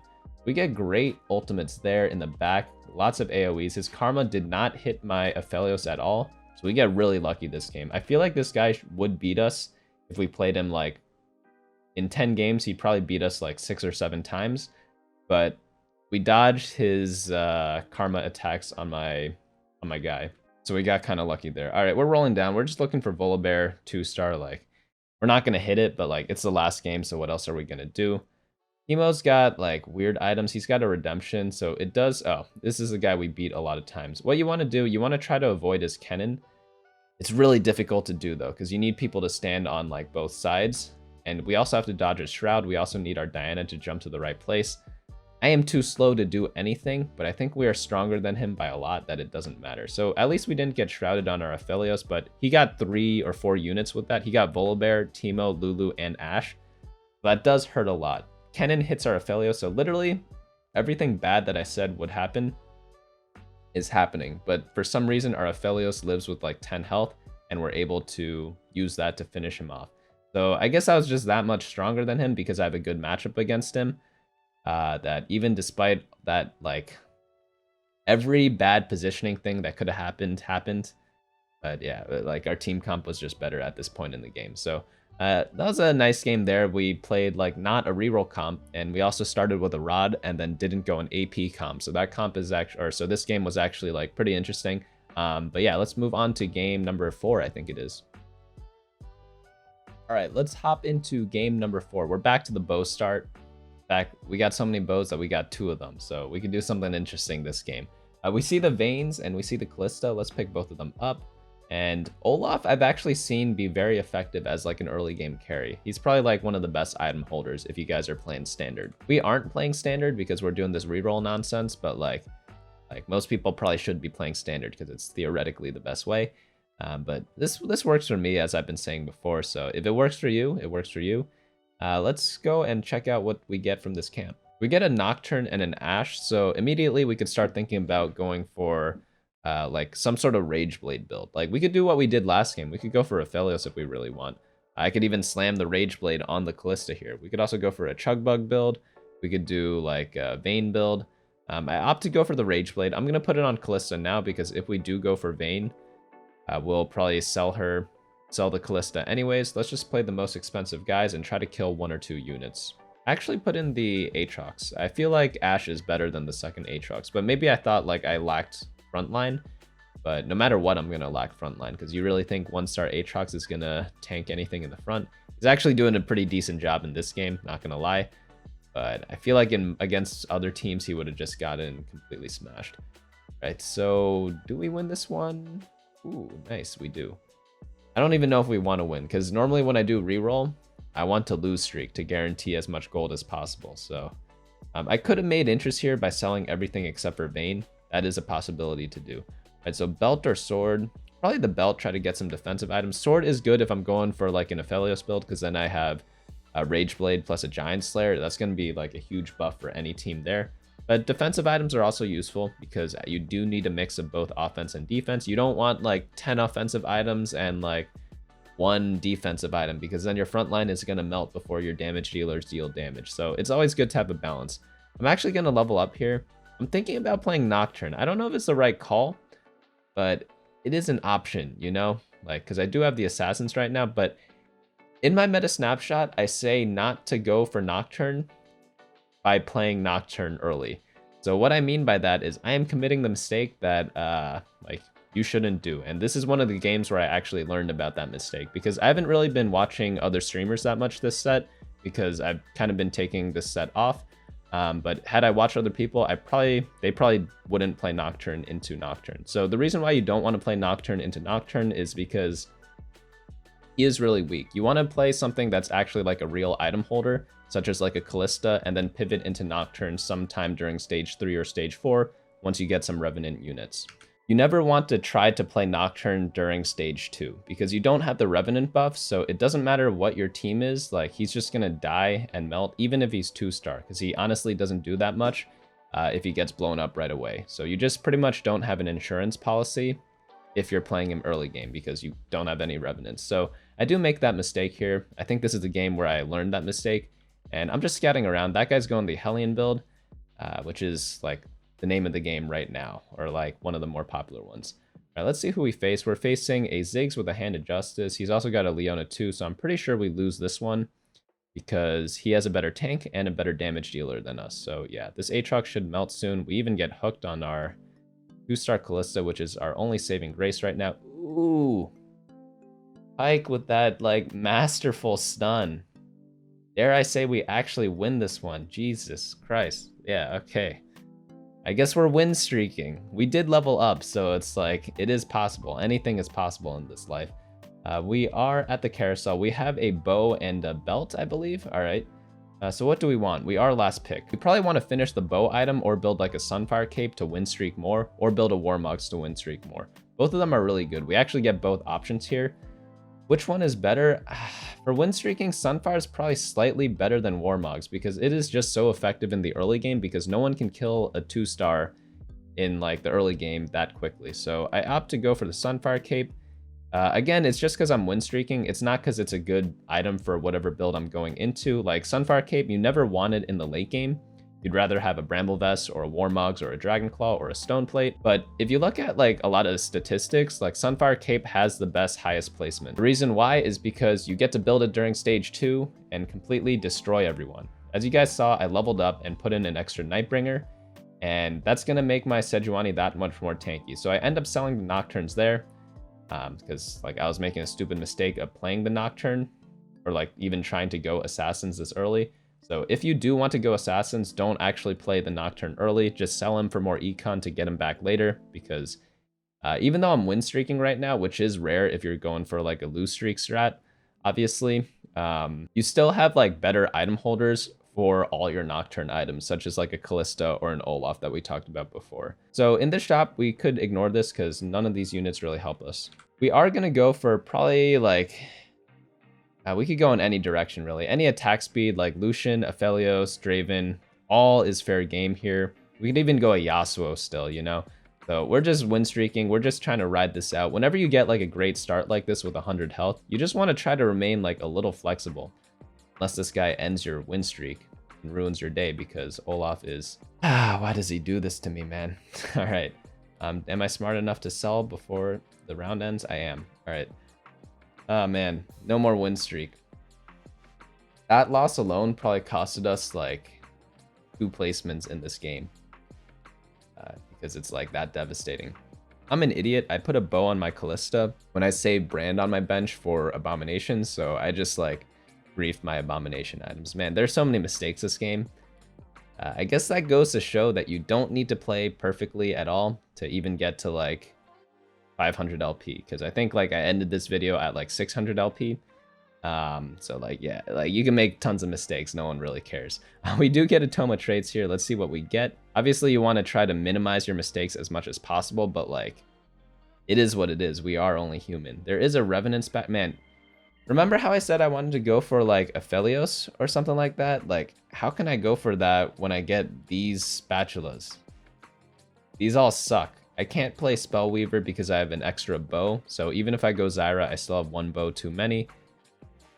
Brawler sucks, Draconic sucks, so I'm left with Revenant. So I guess I'm just playing anything plus Revenant frontline. That's what I'm gonna do right now. And of course this doesn't, like none of them help me in this current round, except for maybe Spellweaver helps like a tiny bit because I have a brand, but like honestly it doesn't do that much.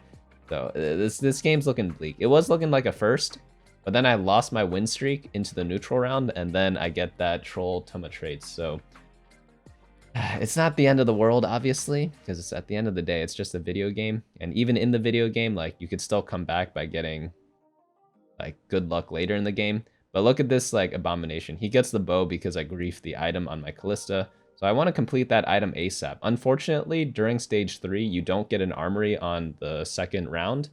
And yeah, you're stuck with what you get until the carousel. So that is troubling for me unless I sell her, which I don't want to do because she's like one of my only 2 stars. We do level up here. What can we put in? I guess a Cavalier with Kled. Nothing really much else there. Oh, I do end up selling my Sejuani to put the Sunfire Cape on my Nunu. Therefore, that makes my Abomination slightly stronger. Doesn't make that much of a difference, as it sucked that I had to give up a Sejuani 2 when I'm potentially going for Aphelios. It does, but you know, it is what it is. We got some nice kills there. We get hooked though. This Vayne, oh, he's going Vayne reroll. I love Vayne reroll. You guys already know that though, but we're able to knock him out here. And are we? Okay, nice. So we're still 98 health, still in good shape. Econ's a little low. It could be a little higher. We get a Karma here, which is absolutely useless for us because we have no AP items and we have like 2 bow items. Zyra, same story. And yeah, just nothing here is really that enticing. So what we need to do now is think about what we want on the carousel. We have a bow and a belt. If we want to go Aphelios, we probably want a sword item. If we're going Abominations in the mid game, we could also just play for a win streak and complete a Warmogs and put that on brand and just try to keep win streaking and play for top 4 and like give up on the game essentially. But yeah, it really depends which direction you like. If you like taking risk, obviously go for like just think of what comp you want to go right now and go for that item. But if you want to play safe and like pretty much guarantee a top 4, you grab a belt. Unfortunately, we're last pick, so we don't really get a choice. So we have a bow, a spatula, a tear, and a negatron. I want the spatula, but someone takes it there. I don't want another bow because RFC doesn't really do that much for me, so I go for the negatron. Tier didn't really do too much, so it's like we kind of get the short end of the stick in terms of items. We could slam a Runons just to try to win streak, but Runons plus Rage Blade, that really only works on like attack speed based units, and I guess we could go for a Yasuo here. The thing is, it's just really awkward because we have this Revenant spatula, and yeah, it's hard to play Revenants with the Yasuo because he doesn't really use Revenants that much. Well, if you guys look on my website, BunnyMuffins.lol, you'll see that I mainly go for like the 6 Nightbringer build, but if we do go for Yasuo, we probably need to make a few adjustments because of this tome. I guess that's why they introduced tomes. It's to force you to kind of adapt a little bit. Same with the Radiant Armory, because sometimes you just get like complete garbage items on the Radiant Armory and have to go into a different comp. Is our Scion able to kill the Ziggs? Nice, he is. And all right, so we have like a nice streak. Again, we have 4-game winner, and hopefully we could carry that into the next round. Let us see what item we get on this. All right. Ooh. Give me Aphelios with the Deathblade, right? Bloodthirster's also really good. Banshee's Silence, also really good. Frozen Heart, also pretty good. Zephyr, okay, all of these are like at least good. Which one is really good? Probably the Deathblade, because we have amazing items to support any attack damage carry. Frozen Heart has a lot of uses too with like a Viego. That turn is really tough. I feel like Deathblade is the best, but you could go in either direction and then not really be that mad about it. But yeah, Deathblade with these items, like I can't go for Yasuo anymore, which does kind of hurt a bit. If I went for something else, I still could go Yasuo. But like, yeah, I can't really complain about these items for like an Aphelios or a Draven. Unfortunately, this guy has a Draven already. So maybe I have to go something else because he's going to be pretty hard to find. We are able to keep our win streak right now. Dude, that means that losing that one other round costed us probably like 10 gold or something like that. Luckily, we kind of recovered our econ, but with like a new win streak, so we do have that going for us. All right, so we get a bunch of gold and a sword, so we can build a Zeke's. We're getting a little few too many offensive items. So we get 2 Nocturnes there. I kind of spoiled the game earlier, but like I was hinting at the Nocturne. I forgot that the Revenant spat happened, and that's why we kind of have to force it. I am doing a quick scout right now to see what other people are going. This guy's got 6 misfortunes already, so that does make it a little easier to hit. But essentially, like, you always have to be scouting to see what other people are going, and like it's at this point where I'm like, oh, maybe if I natural another Nocturne, I could force it, or I could still go for an Aphelios. Both of them work, but we do have a Zeke's as well to complement our Nocturne, and Zeke's really important in like an assassin build, not that important in an Aphelios build. It does help, don't get me wrong, but it's not like the be all end all. So a bunch of interesting choices here. We could go for a Trap Claw, we could go for a Warmogs, we could just grab another belt and slam a Zeke's, or go for a Warmogs, but we get like the mother load right here. We get a Nocturne and a Volibear. Remember how I said Nocturne sucks without Revenant? Well, we got the Revenant spat and a freaking Volibear. The only unfortunate thing about all this is that the items for Nocturne are not the best. Don't get me wrong, they're really good. Like having a Runons and Rageblade on Nocturne is really good, and Deathblade's also really good too, but they're not like super amazing. We don't have an Infinity Edge, and we don't have like a Last Whisper. That's really what we're missing, but we do have a lot of Nocturnes now and the Revenant spat, so we're kind of forced to go this build. Like I would say involuntarily. Like I did not consent to getting a Revenant spatula in this particular game. But you know, it is what it is. Like, man, this misfortune is completely destroying us. Like you guys see here the difference already. If you don't have a Infinity Edge, he's taking like a while to kill people, and having Deathblade in the beginning of the round, it doesn't allow him to get those first kills really quickly, which is what Infinity Edge thrives at. Whenever you play assassins, you always want like quick kills before the other team ramps up, and I'm just not able to do that in this particular game because of the factors that I mentioned before. I do make a mistake. I was playing Kha'Zix over Pyke for some reason. I feel like that shouldn't have been happening. I should have been playing like Pyke all along. But I get the 4th assassin in Diana, and then I'm just gonna Zeke up my Fiddlesticks and put my Diana in the corner, Nocturne in kind of like the center, and yeah, I kind of like this positioning because Diana This guy's positioned on the right side, so I'm on the wrong side, but let's say he was on the left. Diana would eventually pull everyone towards a Nocturne, especially their carry, and then he'd get them in like, probably as his like second or third kill in those situations. But yeah, again, like because of the item differential, like I'm just not getting those really bursty auto attacks at the start of the fight that I'm used to when I'm playing an assassin build because I don't have IE. But we're on the carousel now. I think we have a belt. So we want maybe another sword to build a second Zeke. So that's going to be really helpful. That's going to help him, again, get those first few attacks off. So like in terms of items, like they are really good, don't get me wrong, but I just wish they could be even better, you know? Because we were kind of flexing a little bit this game. Like I did want to go Aphelios, so if we were forcing, like Aphelios would have been my first choice, but like with the Revenant Spatula and like not hitting it and hitting a bunch of Nocturnes plus a Volibear, like we're kind of forced into this type of build. So until we play like the 6 Assassin build, oh yeah, that's another thing, guys. Like 6 Assassin really helps out this build like infinitely. Also, Nocturne 2 is like so bad, whereas Nocturne 3 is amazing. I end up skipping those Aphelioses. I was a little depressed when I saw it, like when I was actually playing the game. But you know, it is what it is. It happens. We still should be able to do pretty decently because we have double Zeeks now. If we didn't have double Zeeks, again, it would look really hard to do well in this game because we just don't do as much damage as we normally do. Like this Draven 1 demolished us. So until we get Nocturne 3, we're going to be in this like sad boat for a while. All right, so the round starts, we get Lulu 2-star. Look at this. We're on a 4-game lose streak after like winning everything. But at least we have a lot of Nocturnes. So we're just one off now. I've seen so many Aphelioses, I almost want to cry. And we get the Nocturne 3. Let's see if this changes our luck. Speaking of luck, we also need to luck into an Assassin Spatula later in the game. Because right now we are playing for like 6th place right now without that Assassin Spatula, which is why I tend not to go for the Nocturne build. Because like if you hit everything, like yeah, you will win the game. If you get good Nocturne items, Nocturne 3 and Assassin Spatula, like yeah, you'll win the game. But if you don't, like it's really rough. I only beat this guy because I had a great Diana positioning that pretty much destroyed his Vayne. And just threw her right into my Nocturne. But you don't always get those types of fights. We get another Diana there. That's nice. We could hopefully get a Diana 2-star because that is a huge power spike. All right, we end up getting 3 gold from this creep round, so like it didn't help at all. All right, let's see. We get a Pike 2. That's nice. We want to try to level up now. Hopefully get a Viego to replace this Kha'Zix. And probably just play another Mystic. Maybe we get a Gwen 2 for some reason at level 8.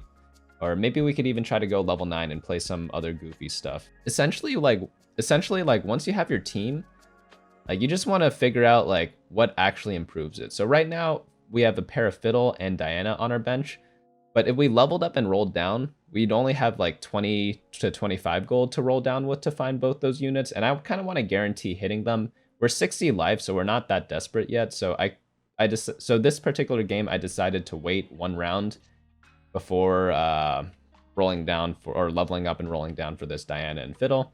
I'm probably going to do that now. There's a Nico. Don't really need it. Last Whisper would have been nice if we didn't have full Nocturne items already. So we could go for like... And no one on my team does any damage to deserve any of these items. So I guess it's a Nico. Maybe I could use it for Volibear. But okay, so we hit the Diana there. So I'm not really that like incentivized to roll that hard other than the fact that like I need an extra person to put in. So I'm really just looking for a Mystic right now. Ivern's not bad. Oh, I was missing Ivern this whole time as a Revenant. But yeah, we'll probably save this Nico for Volibear and hopefully that should be good enough. The difference between 4 and 5 Revenant is actually really big because they respawn with I think like 70% health at level 5, whereas at level 4 I think they respawn with like 30 or 40% health. It's like it's a pretty big difference from what I remember. But yeah, we get a nice kill there. He's actually doing a lot of work now, and Diana's doing great CC in the back line. I don't really know why this guy was so easy to fight this time around. I forget if we beat him before. Man, that Aurelia is really tanky. A lot of times it just comes down to like RNG in terms of positioning. Like you could try to outposition as much as possible, but at the end of the day, a lot of positioning is just like whatever happens in the last second swap, and some people just guess. And like it kind of takes the skill out of it, but that's just part of the game sometimes. I want to try to play Lux over Lulu, but because Lulu doesn't reach my Nocturne to buff him, whereas Lux shield would reach him. But I'd rather play a 2-star Lulu than a 1-star Lux at this point. All right, we're facing a Vel'Koz, a Teemo with great items, and he's got a super redemption in the backline that is good against AoE. Luckily, we don't really have too much of that. Ooh, are we able to get a nice spin off? Okay, nice, nice, nice. We get the kill on the Vel'Koz, and Nocturne just barely survives that whole time. He finally respawns there, but like, holy cow, that was a close fight. And okay, we're able to clean him up here. Diana gets a great ult there, again, for dealing like pretty decent damage, all things considered, because like, it's really just a one-man show with this Nocturne. All right, what do we want here? Mystic Spat's pretty good. Zephyr's pretty good. Hat would be good if we had a Viego, but we don't have a Viego. Bramble would have been decent. Redemption, pretty good on Diana because it helps her cast faster and makes her more tanky. So those are probably would be my go-to options here. Pretty much in the late game, you really just want like utility items. So every item got taken except for Redemption. So like by default, I'm taking that Redemption. Who do I put it on? Yeah, probably Diana. I could put it on Volibear too, just to make him more tanky. Like I guess either works. He only has one tank item. I guess he heals the guys in the back. I don't really know who to put it on there. Maybe it's Diana because I could put her next to my Nocturne and kind of help them out. But yeah, it doesn't really matter that much. It like the only reason why you put it on Nocturne is to reduce the AoE damage that he takes. Surprisingly, the healing isn't that great on Nocturne from the Redemption because he's almost always at full health or 0 health. Because once he gets targeted, he pretty much dies right away. And you look at this fight, he's not being targeted. He just heals everything up, you know? So it's like, that's how I feel about Redemption on the Nocturne, or affecting the Nocturne. I don't really think it does that much. But you could argue like even like a tiny bit helps, and maybe the mana helps Diana cast a little faster. So you could use that argument to put it on the Diana instead of the Volibear. But I mean, Volibear casting faster is also fantastic too, you know, because he has an AoE ultimate that's great as well. Ah, man, let me know in the comments what you guys think. So we are facing off against a Vel'Koz player. I think there's a Kled player, and I think there's like a Lucian player as well. Oh man, this Kled player, he was like struggling until he hit Kled, but then I think he's like won every single round pretty much since then. This Vayne guy is also pretty scary. Luckily, like Diana's super good against Vayne. We just need to be on the right side. I don't know why I swapped to the right side because, I mean, we literally saw the Vayne on the left side before. Maybe everyone else was on the right side. I'm not really too sure why I did it that way. Yeah, our Nocturne gets smashed there. Hopefully he respawn. Oh, great Diana ult. And then, okay, good finish there. That's why you put Revenant Spatula on the Diana, so she gets like an extra ult. His Nocturne, okay, nice. He's able to clean him up there. Unlucky that this guy lives with like 1 HP or 2 HP. So if I had one more unit live, they'd knock him out. If you guys didn't know, like, you take damage based on what stage it is and how many units survive during a fight. So I don't have the stage damage memorized, but in terms of unit damage, each unit represents 2 damage up to 10 damage. So the first 5 units equals 10 damage. After that, they only do 1 damage. So if you have like 10 units live, you deal 15 damage from units, plus whatever the stage damage is. All right, so we get a Hextech Gunblade here. That's going to be decent on Fiddle. If we get Viego, that'd be great, but we don't have a Viego yet. So we're just kind of like waiting for one of those 2 scenarios to happen. I should be buying the Luxes. Mistake there, because Lux is better than Lulu in my opinion. We get another Volibear. That's going to be nice. We really just want to look for, what's her name? The Ivern 2 and the Viego. All right, so we see Ivern there. So let's just Nico this Volibear. Because like, it looks like we're not hitting Viego this game until maybe level 9. I should be Nicoing him here. I don't know why I'm not. This is a mistake. This roll down, don't do that in your game, because like, also like not Nicoing, like, dude, I know I'm at 53 health, but like we're in a late game scenario where it's stage 6-1, so we're taking like 20 damage per fight.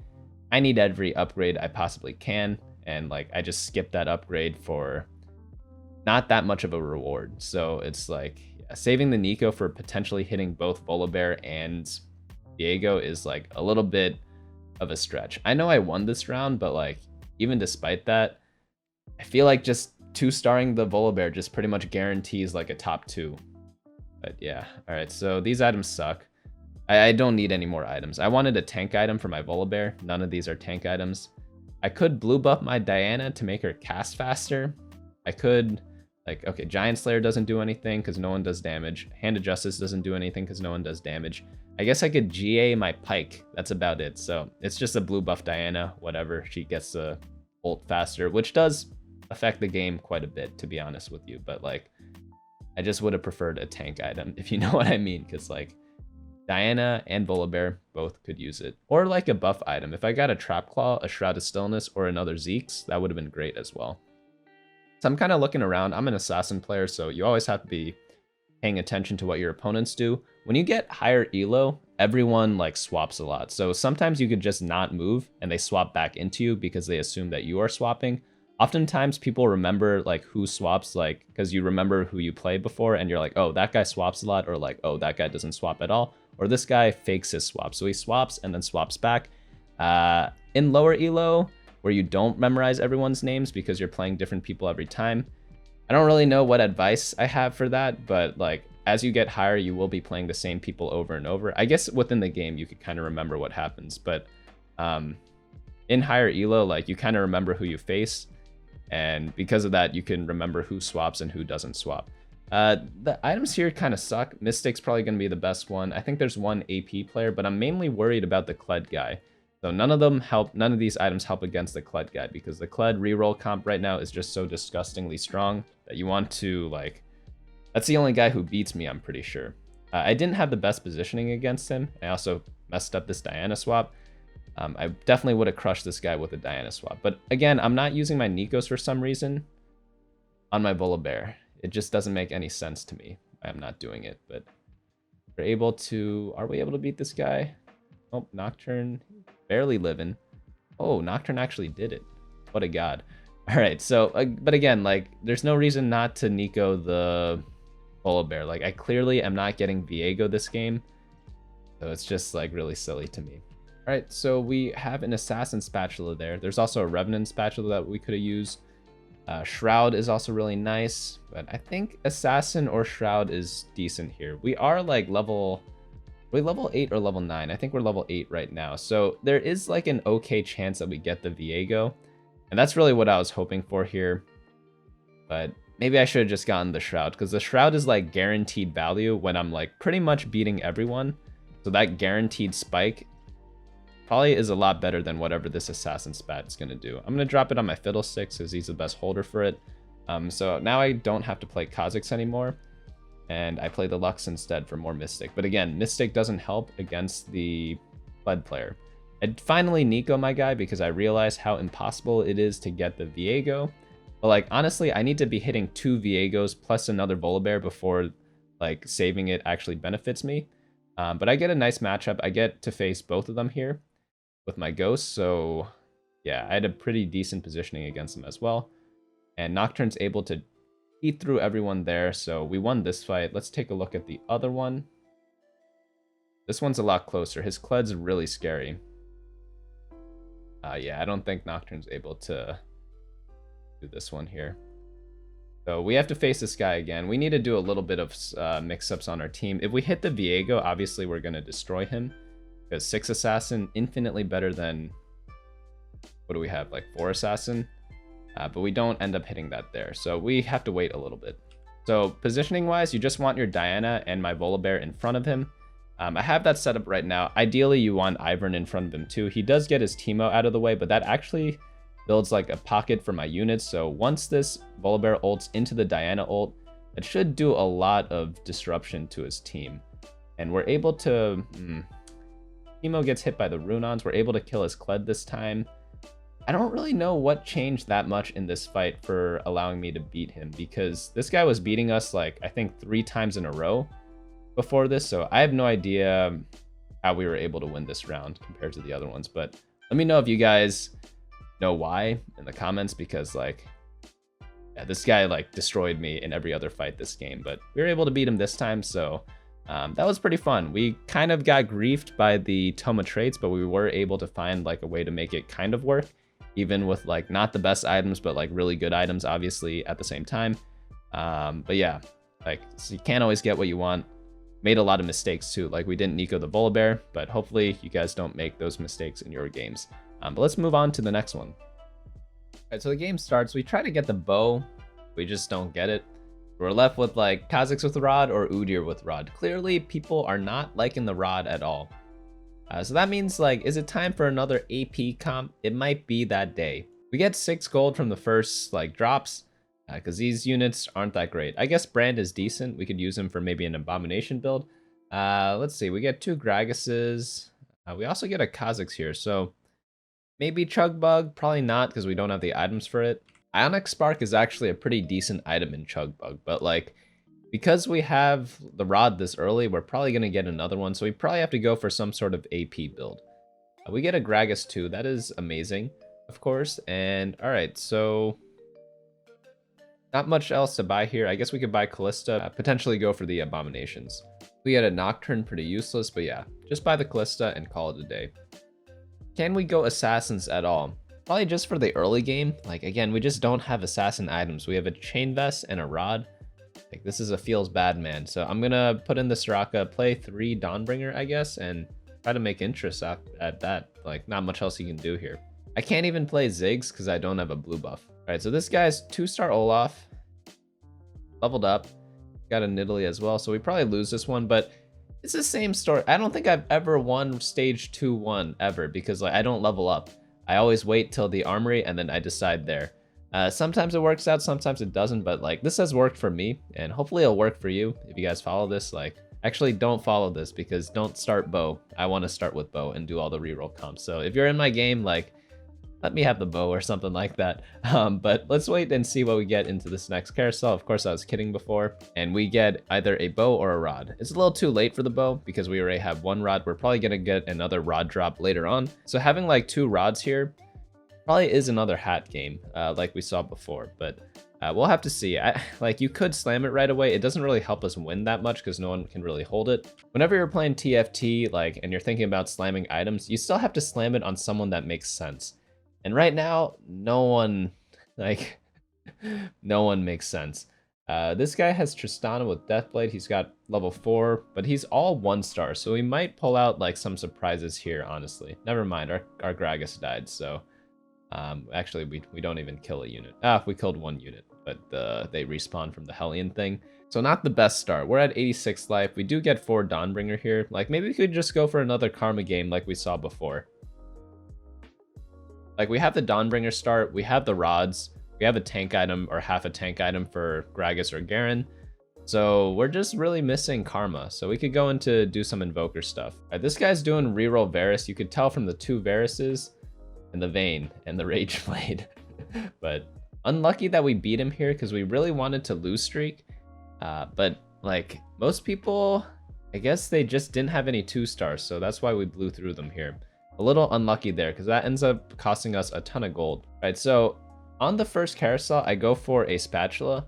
The reason why I do this is because early spatulas are incredible because you could open up so many different types of comps. That's why you often see that item being grabbed up right away. If that item was not there, I'd probably go for the tier or the rod. The only awkward part about getting the spatula is that I can't actually use it right away. So if we get no items on the Krugs, we're pretty screwed because like you need to build items so you're not 20 health by the time stage 4 rolls around. So it is risky taking the spatula, but you guys know me. I like taking like the high risk, high reward type of routes because I find doing anything else to be like a tad boring. This guy's got a blue buff Ziggs. He's level 5. He is definitely kicking back right now because he's about to steamroll me. Despite having more 2-stars on him, blue buff Ziggs. Wait, unless Nidalee can do this. Oh, maybe we have a chance because, like, no, we don't. Maybe we do? Okay. I guess if your Nidalee snipes the blue buff Ziggs, like, you're chilling, you know? So we won 2 games. I don't know how, because we haven't leveled up, and our team honestly isn't that strong. Like, 4 Dawnbringer with 0 items isn't really going to do that much. Kha'Zix is pretty good in the early game, though, so I will give him that. Alright, not too much to do in this shop because none of these units do anything for me. I picked up the Zyra just in case we go for a Draconic build right now with Zyra 3-star.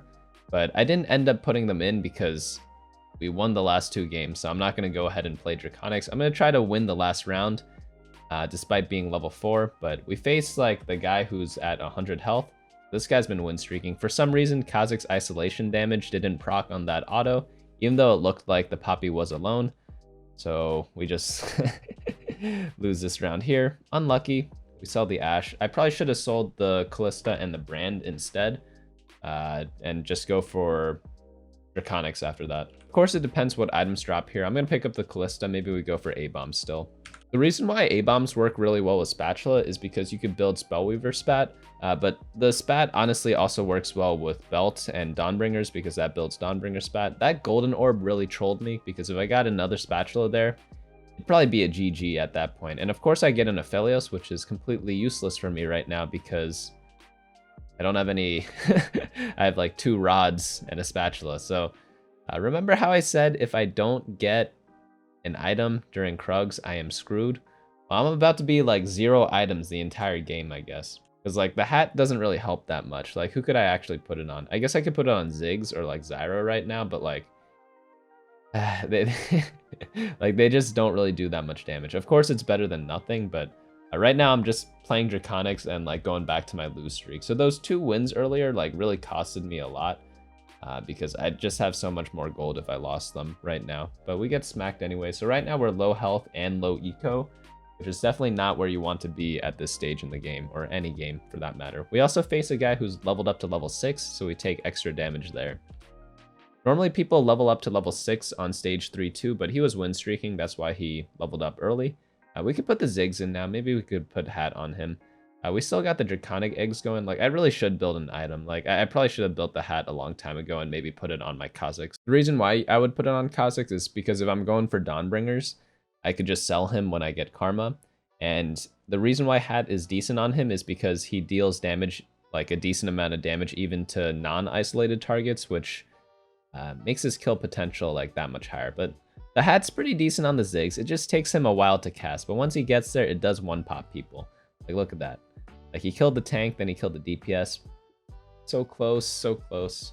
We get a small loss, which actually is pretty good if we do end up building a lose streak, because that means we'll have higher health and more gold. All right, so new shop, we get a Soraka 2 and a Riven. So, like, we're getting a lot of, what do you call it? A lot of Dawnbringers.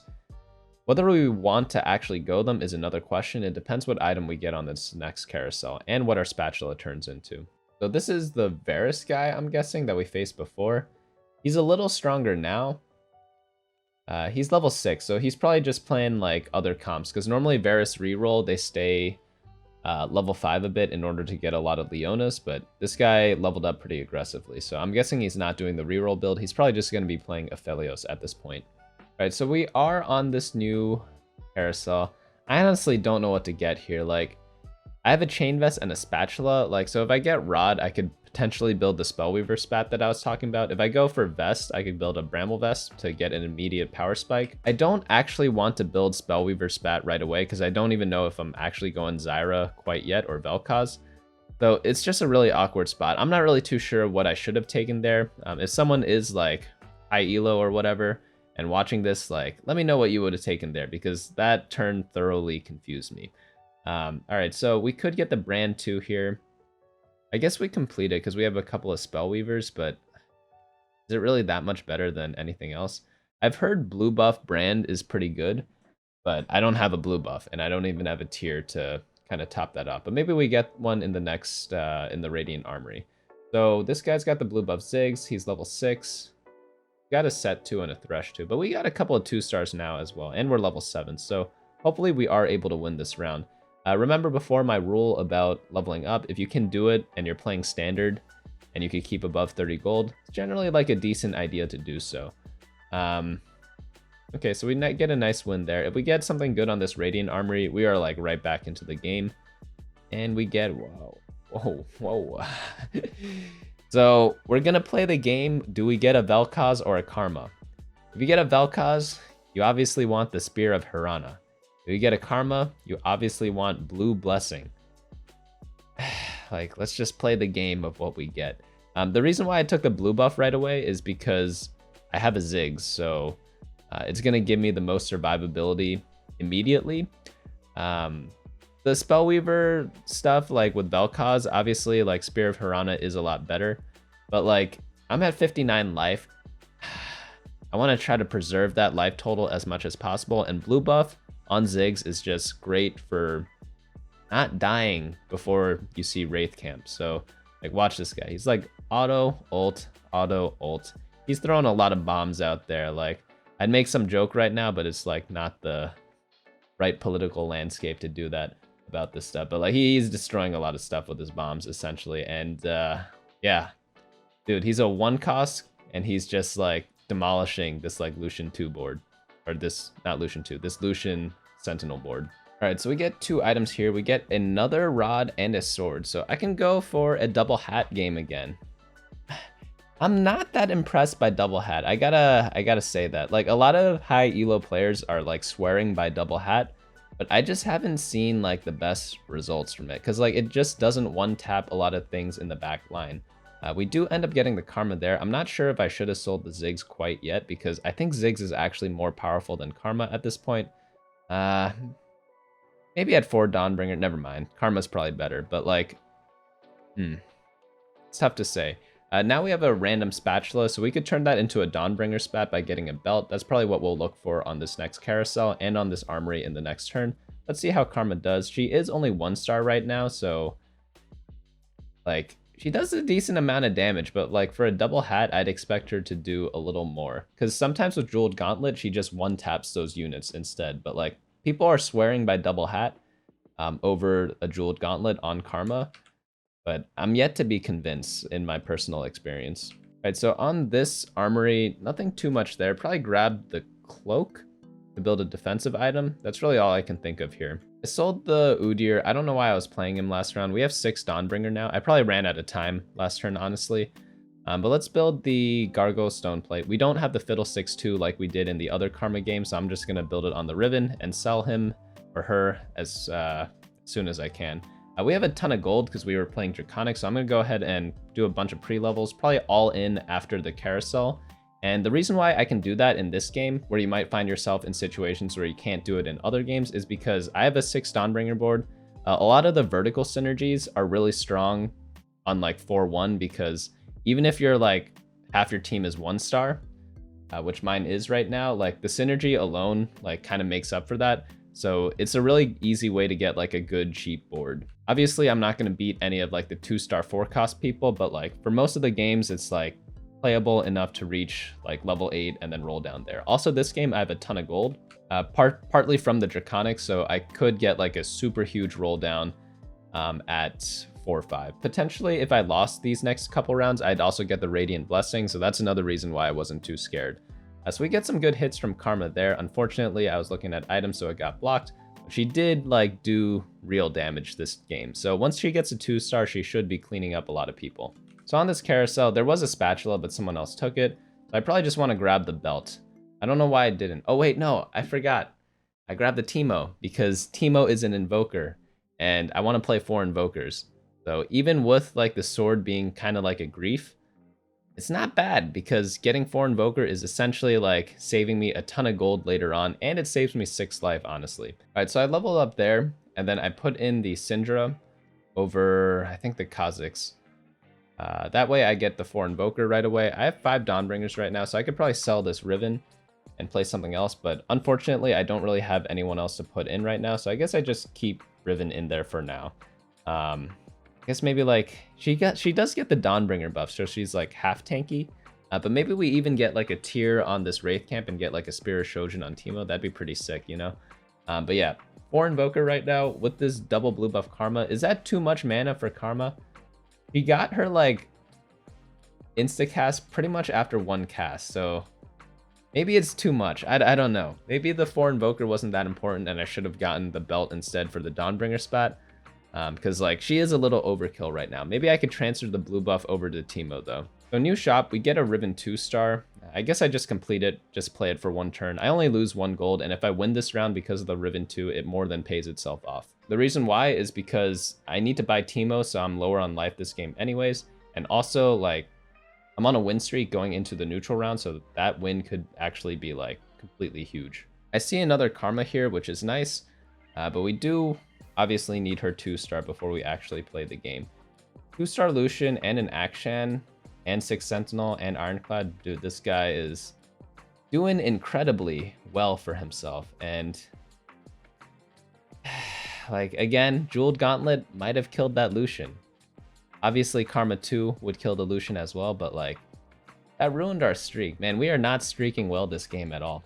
You know, in a way it's good because then it shows that like you don't need everything going your way to like do well in TFT. Like a lot of things went kind of bad. Obviously things went good because we did get the karma with like amazing items, let's be real here, but like it does feel a little off. Maybe I should swap the karma, put the blue buff on Teemo with the hat because that should be really good on Teemo as well. He's only 1-star, but like with the blue buff, Teemo just slows the attack speed of literally everyone on the enemy team. So we get a Dawnbringer spat here. That is going to be huge. So I guess luck came back to us after like tricking us for a little bit. We get another Teemo there. Let's roll down a little more. We do want the Volibear like how we did in the other game. And there we get it. Okay. Like, Jesus. Well, what are we going to get? Like a Garen in the next roll? We get the Karma 2 finally, but probably don't need the Lulu anymore. I probably want to play the Volibear instead. I don't know why I put the Lulu in. I am literally just tripping right now. All right, so, okay, I'm doing 2 Dawnbringer, I guess. Stone Plate probably on the Volibear. Probably Dawnbringer on the Volibear as well. Teemo is chilling with the Deathblade. And, all right, let's see. I probably should have waited before putting the Deathblade on Teemo because we reached 40 life despite not losing a round because we bought a Teemo, which was -6 life. So I probably should have waited. Maybe it gave items. I forgot if I scouted before on what the thing was, but we get a nice cruel trait here for like a pretty good win, I'd say. Lots of style points because Gwen is super scary, especially with like 3 items. So let's see what we get. They were items, but like expletive me because that would have been pretty useful for Teemo. I could have built like a Hextech Gunblade or something like that. Ionic Spark isn't that bad, but like it's best to wait even if the outcome like wasn't that punishing for me. But yeah, let's just build the Ionic Spark on the Gragas for now. I could always swap that into someone else later. I do want that on Garen eventually because Garen does magic damage. He also reduces magic resist on his own already. So is it better on Volibear or Garen? Probably doesn't make too much of a difference, honestly. But the AP definitely is better on Garen. But until I get him, like obviously Gragas is kind of useless with it. We get a nice win there. Karma did a ton of damage. I wonder if we should replace the Karma and put the items on Teemo because we are only 1 off of Teemo 2-star, and obviously Teemo 2 is going to be a better carry than Karma 2. And you could actually pop the Deathblade off that I have on Teemo right now. If you put 3 items on a Teemo on the board and then take the other Teemo off, I think you could get it so that it pops off the Deathblade. All right, let's see. This guy's playing Draven. He's doing the second row Draven, not the front row. But he's only got 1 star. Our Karma pops him off, and he is out of the game now. All right, let's see what we get on this carousel. Probably want a Teemo item, right? Trap Claw's looking pretty spicy as well. Same with the Warmogs. Other than that, like Zeke's or Gunblade or even Archangels probably is good enough for me. Fortunately, almost every item I named off kind of got taken. So I guess we go for Archangels. Pretty good item on Teemo, honestly. As long as I get like 1 mana item for him, that really should accelerate his AP that he gets from that. So now we have the age-old question, roll at 8 or go 9. In the other game, we rolled at 8. In this game, I go 9. Look at how close the lobby is. Everyone is living with like 7, 5, and 4 health. Do you know what that means? That means they spent all their gold this turn. So that's why I leveled up here, so I don't get surprised for 20 HP. And then all of a sudden, instead of being in first place, I would be in like 5th place if I lost 20 HP.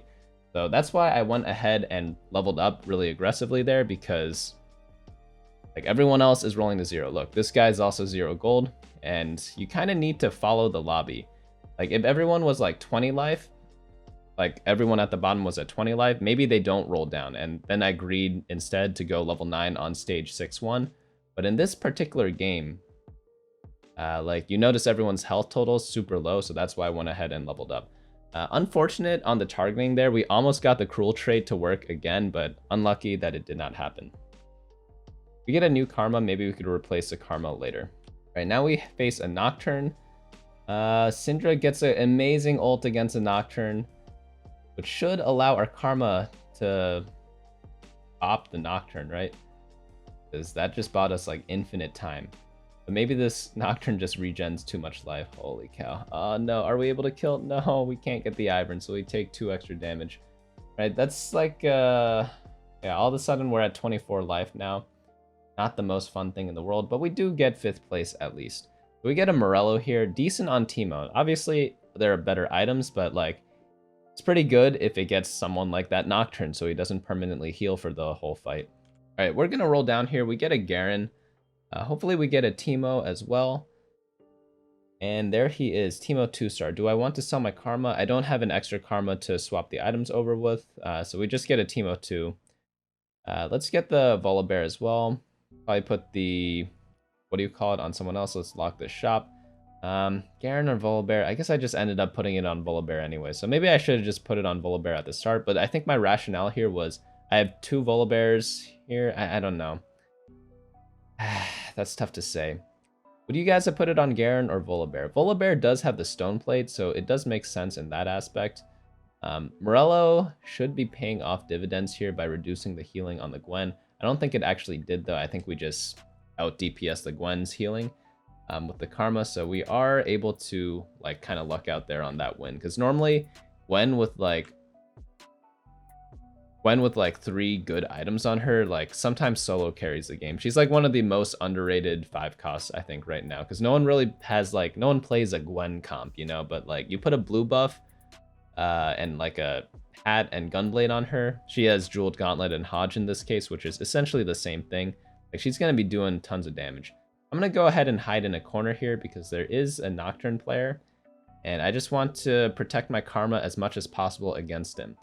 So hopefully this Nocturne should be targeting my Garen first and then my Lulu. And by then, Syndra hopefully throws him away. Or like we just burst the Nocturne with the Karma and Teemo, I guess. I'm not even sure what hit him. But oh no, please Teemo. We're not able to get the Nocturne still? Jesus Christ. You know, Karma giveth and Karma taketh. Sometimes she hits the right guy, sometimes she doesn't. We get 4th though. That's not bad, you know? Considering in the other Karma game, we had like Karma 3 at this time, you know, I'll take it, I'll take it. We don't have 2-star Volibear or Garen. We do have the Teemo though, but his items, like, they're not like the Gwen items where they're like super, super good on him. There's a Kale guy there. This is the last round, that's why I rolled to 0. Again, I kind of want to back row everyone because that assassin guy is so dang scary. But the other guy has Kale. I guess Volibear in front solo tank is fine anyways because he has the stone plate. I meant to move my fiddle back, I'm just too slow in doing so. And we are against the Karma. We have a pretty good matchup against Karma because Teemo should slow her attack speed eventually, and Karma normally kills things before Kale really ramps up into her ascensions, and sometimes even picks her off, like in this game. Like she had no chance in this one. We're able to knock this guy out, and he knocks out the assassin player for us. So lucky us, we probably lost to the assassin guy again because we lost to him like 3 times in a row. But you know, sometimes lucky, and you get first place because of that. Yeah, that was game number 5, another Karma game. Let's go on to the last one, the 6th one. All right, we are in the 6th and final game. My back's starting to hurt because like I've been sitting for so long. So if you guys did make it this far, type in the comments below #carry_me, just so I know you guys were here. So I got the Negatron, did not get the bow. I tried to, don't always get it. It might actually end up being good. I just realized in all the games I'm recording today, like a lot of them I did not get bow starts, but in all the other games where like I didn't do as well, I probably had the bow start. Use that knowledge however you will, but we get the glove here. Decent, it's okay. We get a pair of Aatroxes here. We're gonna throw those in. Maybe we do some sort of Varus build. We could sell a Vayne for the Leona as well for that.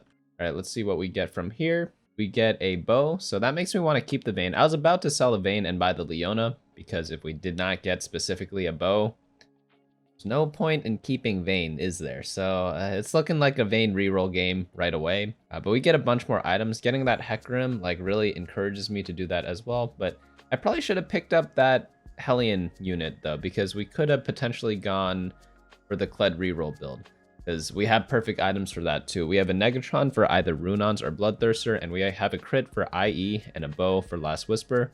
So like tons of things we could have done there, but let's just feel it out. You know, we've been doing the feel out strategy over and over, so let's just wait until the armory and see what happens there. We face a guy who's going for the Varus build, and we get promptly like handed here. The next thing we get a bow or a glove. I'm obviously going to go for bow there since I don't have the Kled, so it's just a Vayne game, guys. We're going to do some reroll Vayne, it looks like. I'm going to smash the Runons right away. We get a Gragas 2 there, pretty useful. Or is it? Do we want to make interest instead? So we could sell the 2 Aatroxes, never playing him, never playing the Callista. Might play the Nautilus later, but like, yeah, I guess just sell the Gragases. Let's make interest instead. We want a lose streak anyways. I've messed up so many of my streaks in all these videos. Hopefully I get it right this time. So we face a Nocturne with IE Last Whisper right away. That is a little spicy and scary for me. And we get like destroyed here because like our team is complete garbage right now. All right, so next round, not too much to get. We don't really get a Cavalier, so I'm just gonna put in another Vayne for now. We also can't really make interest unless we magically win this round, and I do mean we need like a Christmas miracle or something, because this guy's got 2 stars and we got none. He's also got like, I think like, yeah, I mean just 2 stars is enough. Doesn't need anything else to beat us there. So we do get like a pretty bad 82 life total at this point in the game. We are the lowest by 8 health. Oh, that spatula is looking mighty juicy. Like, am I not allowed to get the spatula because I want to go for like a Rage Blade? I make a mistake here, by the way. I should go for the Negatron because double Negatron is the best items on Vayne, and it's not even close. Reason is because you just hit one more target. The Rage Blade does not have the same effect as that. So you could go double Runons plus like a third item. It could be a Rage Blade eventually anyways. That's probably like the best in slot main build, double Runons with a Rage Blade. But I feel like double Runons is definitely better than Rage Blade Runons.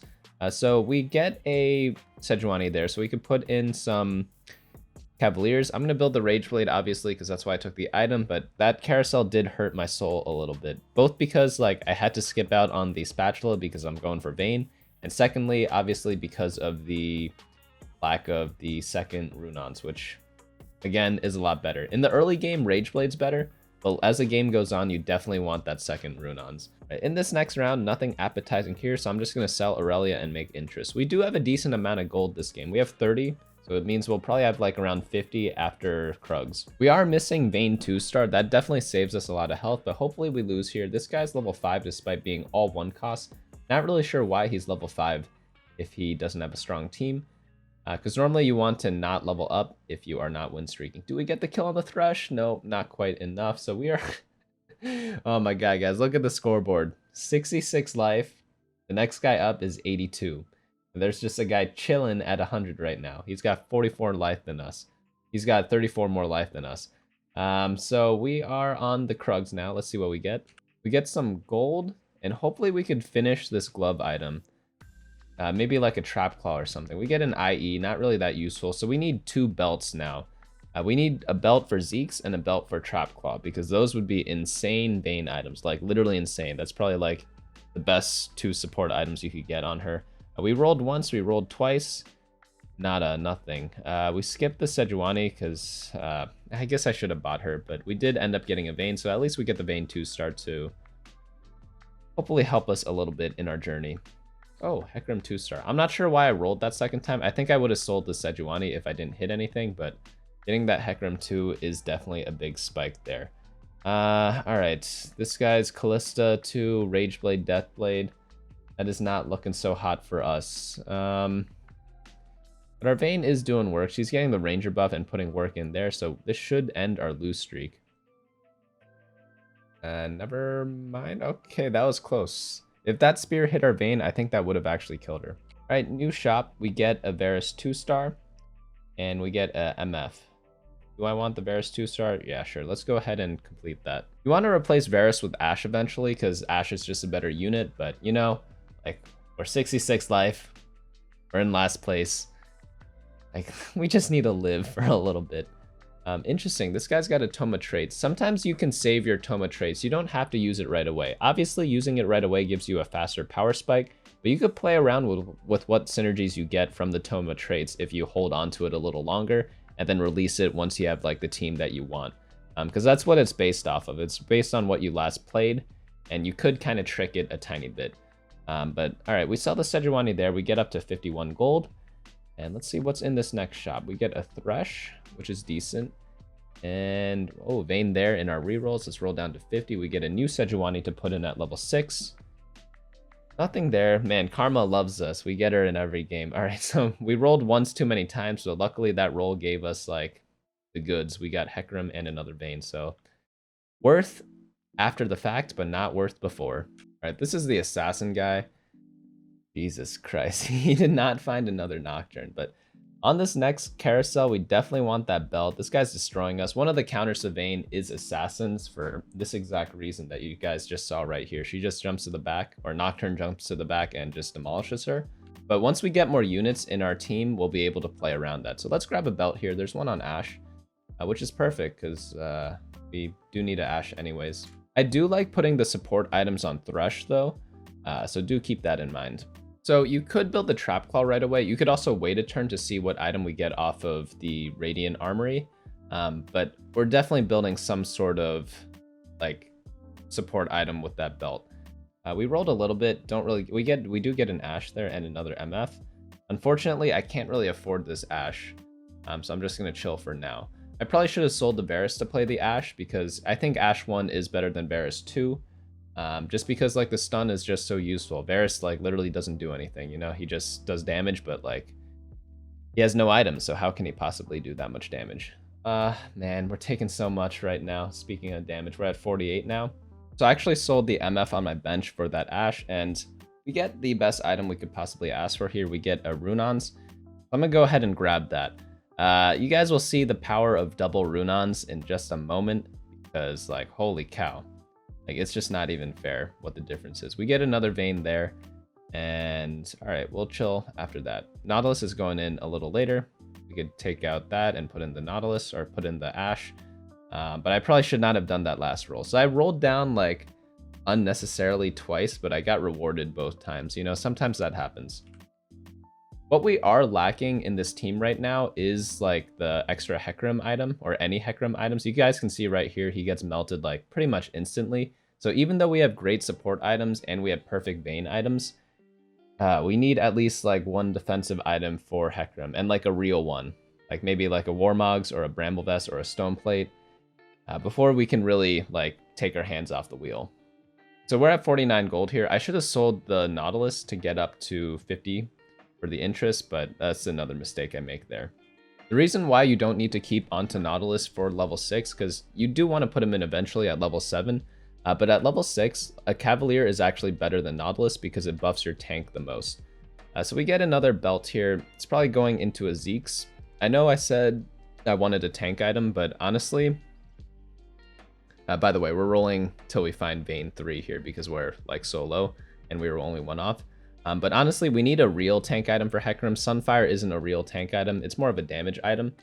And we're always turning that sword into a Zeke's. That sword can build no other item in the world that's useful for us. So it has to be Zeke's with that belt.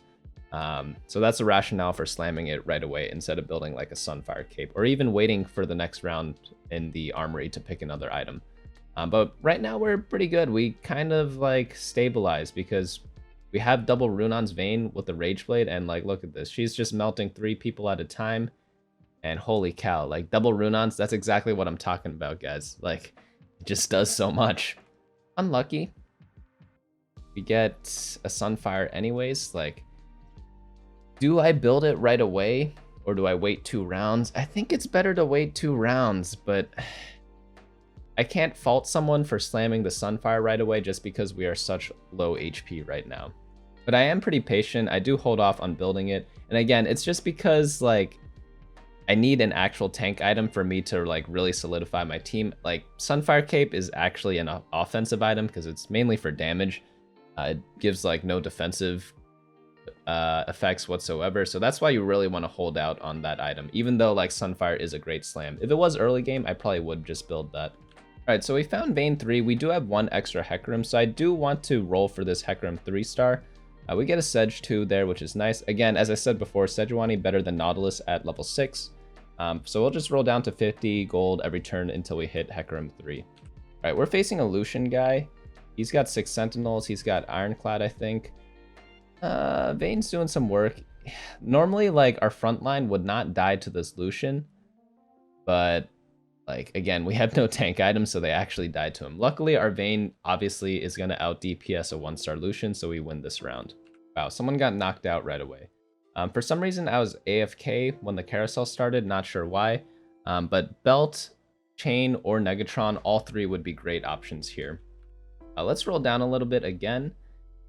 Nothing here. We get a Sejuani, but we don't actually want Sejuani 3. I'm going to roll down a couple more times. We only want Hecarim and Thresh. Oh, a couple of Threshes there. So let's pick that up and sell this Ash.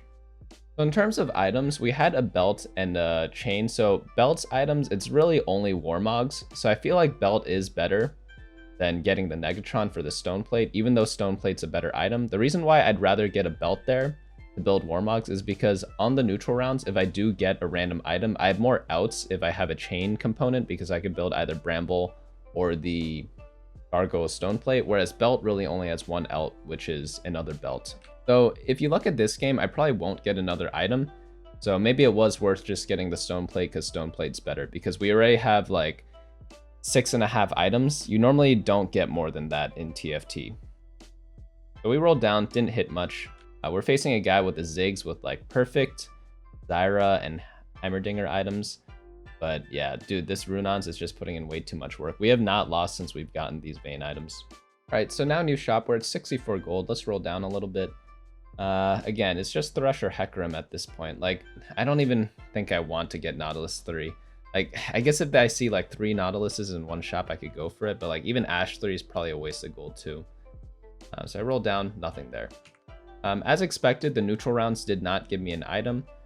Because again, we had 6.5 items already. You typically do not get more than that. So rolling down a little bit, apart from like the Radiant Blessing or whatever, like maybe we get Nautilus 3. I don't know. That was probably a waste of gold, to be honest, guys. But let's roll down. We really want the Hecarim. I don't think we're in all-in mode yet, because we're pretty much smashing everyone that we face right now. So we're not in like complete desperation mode quite yet. Right, we are facing a Kale player with 4 Knights. We do true damage, so we're not too scared of Knights. What I am afraid of is this Thresh, but we do have a Trap Claw for that, so we don't get affected, but maybe a second hook could get us. What I love about Trap Claw is you could corner your Vayne to protect him more from assassins, and there is an assassin player in this game, so it actually is relevant. A lot of games, no one plays assassins, so you don't have to worry about them, but it just so happens in this game, like I actually need it. Oh, we're barely able to squeeze that one out for the... to keep up our win streak, which obviously is huge. All right, new round. Let's keep rolling down. We're really not getting too many Hecarims, which is the most important guy. We're honestly getting more Nautiluses, if anything. But yeah, we're back down to 50. Just rinse, repeat. I think till we lose one round at this point. Like, once we lose a round, let's roll all our gold to find, like, Hecarim 3 for the all-in. This guy's Lucian 2. He also has an Akshan with great items, but... ooh, he gets a stun off on our Vayne, so I think this is the end of our streak here. 29 health. Whenever you're below 30, you typically want to do like your first all-in, maybe roll down to 10 gold. And then after that, once you get down to like less than 20 life, you typically want to be at 0 gold. Of course, in the super late game, exceptions apply. We get a rod there with the Reconstructor. I do want to get this, like, it sounds stupid, but like we're so close to Nautilus 3 that I want to keep rolling. Is it a mistake? Maybe. We also want to look for Thresh. But let's see what we actually hit. We do get the Thresh 3, which obviously is huge. Let's reforge the rod because we just don't need it. We get a redemption. That is perfectly fine. I will take it. Not the best item, but again, not the worst. Just any viable tank item is like good enough for me at this point. This guy frontlines his Draven. Very good if you have a Gwen, but like we do true damage. We just like... Draven actually lived quite a long time considering Vayne was focusing him, but... yeah, Vayne is like an AoE damage dealer because she has double Runons. If I had like an Aphelios, not Aphelios, if I had like my own Draven attacking him right away, like he definitely would have gotten killed like really quickly. It's actually like a nice way to counter other Dravens when you're doing a Draven mirror is just don't frontline him and have your Draven target his. It's actually really easy to do because he's going to be hitting your tanks while you can hit his guy. So we want the Trap Claw obviously, but someone else is going to take it. So that leaves us with a Shroud. I'll take a Shroud any day of the week because it is a great utility item. All right, so we're going to level up here. I'm going to just throw in a Nautilus, and we are looking for Rel still. I'm going to hold on to the the Dravens. It's better than Misfortune, so if I get a random Draven 2, I'll just play it over her. But honestly, it doesn't make that much of a difference. Probably the income is better if I win this round and sell both the Dravens. So I want to put the Shroud on the Sejuani. It's a decent one. The reason why you want to put it on Sejuani is because you want to sell her and replace the Shroud later to cheese it for one more round. So that's why it's ideal on her. So if I hit anyone there, I'd put it on Sejuani. If I didn't hit anything, then I just have to put it on someone else and call it a day. Another person you could put it on is Misfortune. I probably should have put it on her this round because that would have hit his Aphelios. But I didn't end up selling the Dravens. That's probably a mistake. But we keep rolling. I do end up hitting the Viego, so none of that matters. And I also am one off of Nautilus 3. I'm still looking for the Ironclad, the Rel, but you know, like, just roll down until I hit Nautilus 3 is also a good option. I'll probably stay at around 10 gold until then. If I get a great Shroud here by accident, I did not plan this one at all. I did not have time to scout last round. Let's see how Vayne does. Again, like the double Runons is just putting in way too much work. She's literally like hitting everything and killing everything. And it makes, Runons makes it so that she doesn't get stuck on one target as well. It's just like the best item on Vayne, like it's not even a question. Right, we got a Shojin. That's actually pretty nice for either Thresh or Ashe. I like it on Thresh more because he's 3-star. Whenever you have a 3-star champion, you generally want to focus your items on them. But even if he wasn't, like, he's probably still better than the Ashe in my opinion because he hits like the backline guaranteed. Right, so we get that there. All right, let's do a little bit more of a roll down because we're only one off of Nautilus. Still need Rel, so we're rolling down here, buying all the 2 costs to reduce the units in the pool. It honestly doesn't make that much of a difference, but if you have the time to do it, do it. Oh, there's the Rel. So I could sell the, what's his name, the Sejuani, and keep going for this Nautilus 3. We get a Viego. Viego 2 would be a huge help, honestly. But not, oh, never mind. We're able to get the Nautilus. Let's just drop it on him right there. Great Shroud. It's like 5 units or 6 units or something like that. Garen's the most important unit to get in this build though, but like if you're getting 6 units, like you take that, you know. Yeah, again, the Runon's just shredding through everything. Jesus Christ, because Garen is living a long time, but like, okay, never mind, his Kale lived through everything. Right, Runon sucks. All right, so we're at 13 life now. I wonder what place we're in. We are top 3. Okay, not bad for a Vayne reroll considering it's like a B tier comp. Right, let's roll to 0. We get nothing there. We just want Viego 2-star at this point and Rel 2. So in the late game, you always want to be scouting with your Shroud. So we're doing that now. We're also repositioning our Viego. And we did that a little slow. We could have waited like 1 more second longer before doing that.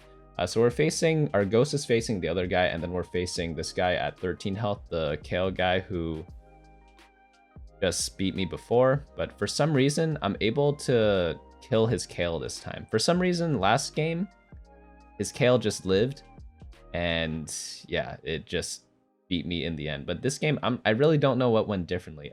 That's so weird. A lot of games in these, or a lot of fights in the 6 games we just had, like, there are a lot of fights where one person beat the other guy 5 times and then just like lost randomly. And it's really hard to tell the difference between a lot of these, but we're able to do that. We get at least top 2, and we're facing a guy who our Ghost just beat. So this is looking really, really nice for us. We're going to roll down to 0. Oh, Thresh 3 beat him, but we had Thresh 3 before. I don't know what the difference is, because I think our Thresh hooked his Kale as well before. But even if we get hit by a Diana, I feel like we're fine. As long as we don't get hit by both Teemo and Diana. I'm going to do like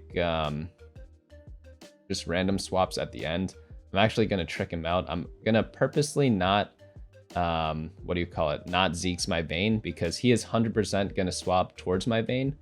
So like, I guarantee not getting hit by Diana by doing it this way. Sometimes I do this. It's a little troll because it does weaken your team overall, but like a lot of times in the late game, it's if you're gonna win no matter what because your team's stronger than them, you just have to make sure that like whatever they're trying to do to counter you just never happens. Because if I'm like 10 times stronger than someone, I could take away like 20% of my power or like and still win because like I'm that much further ahead. But that is how I got to GM essentially. I think I'm at like 600 LP right now, And yeah, hopefully you guys learned something in these games. If you did, go ahead and subscribe below, and also like the video if you have not already. I'm assuming you guys already have if you've made it this far. But yeah, let me know what types of videos you guys want to see in the future. I'm going to be going away this weekend. It is Worlds this weekend, so but it's at like 3 a.m. for me, so I probably can't really watch those, but I'll probably watch the VODs on those. Definitely a lot of learning opportunities then, but there is going to be a new patch with like completely like different sets of stuff. Like they're adding in like a second Radiant Armory, so that should open up some crazy stuff. But let me know your thoughts on this video below, and I will see you all later. Hey guys, thanks so much for watching. Don't forget to share and subscribe, and of course smash that like button. Each like is an LP I gain before the next video.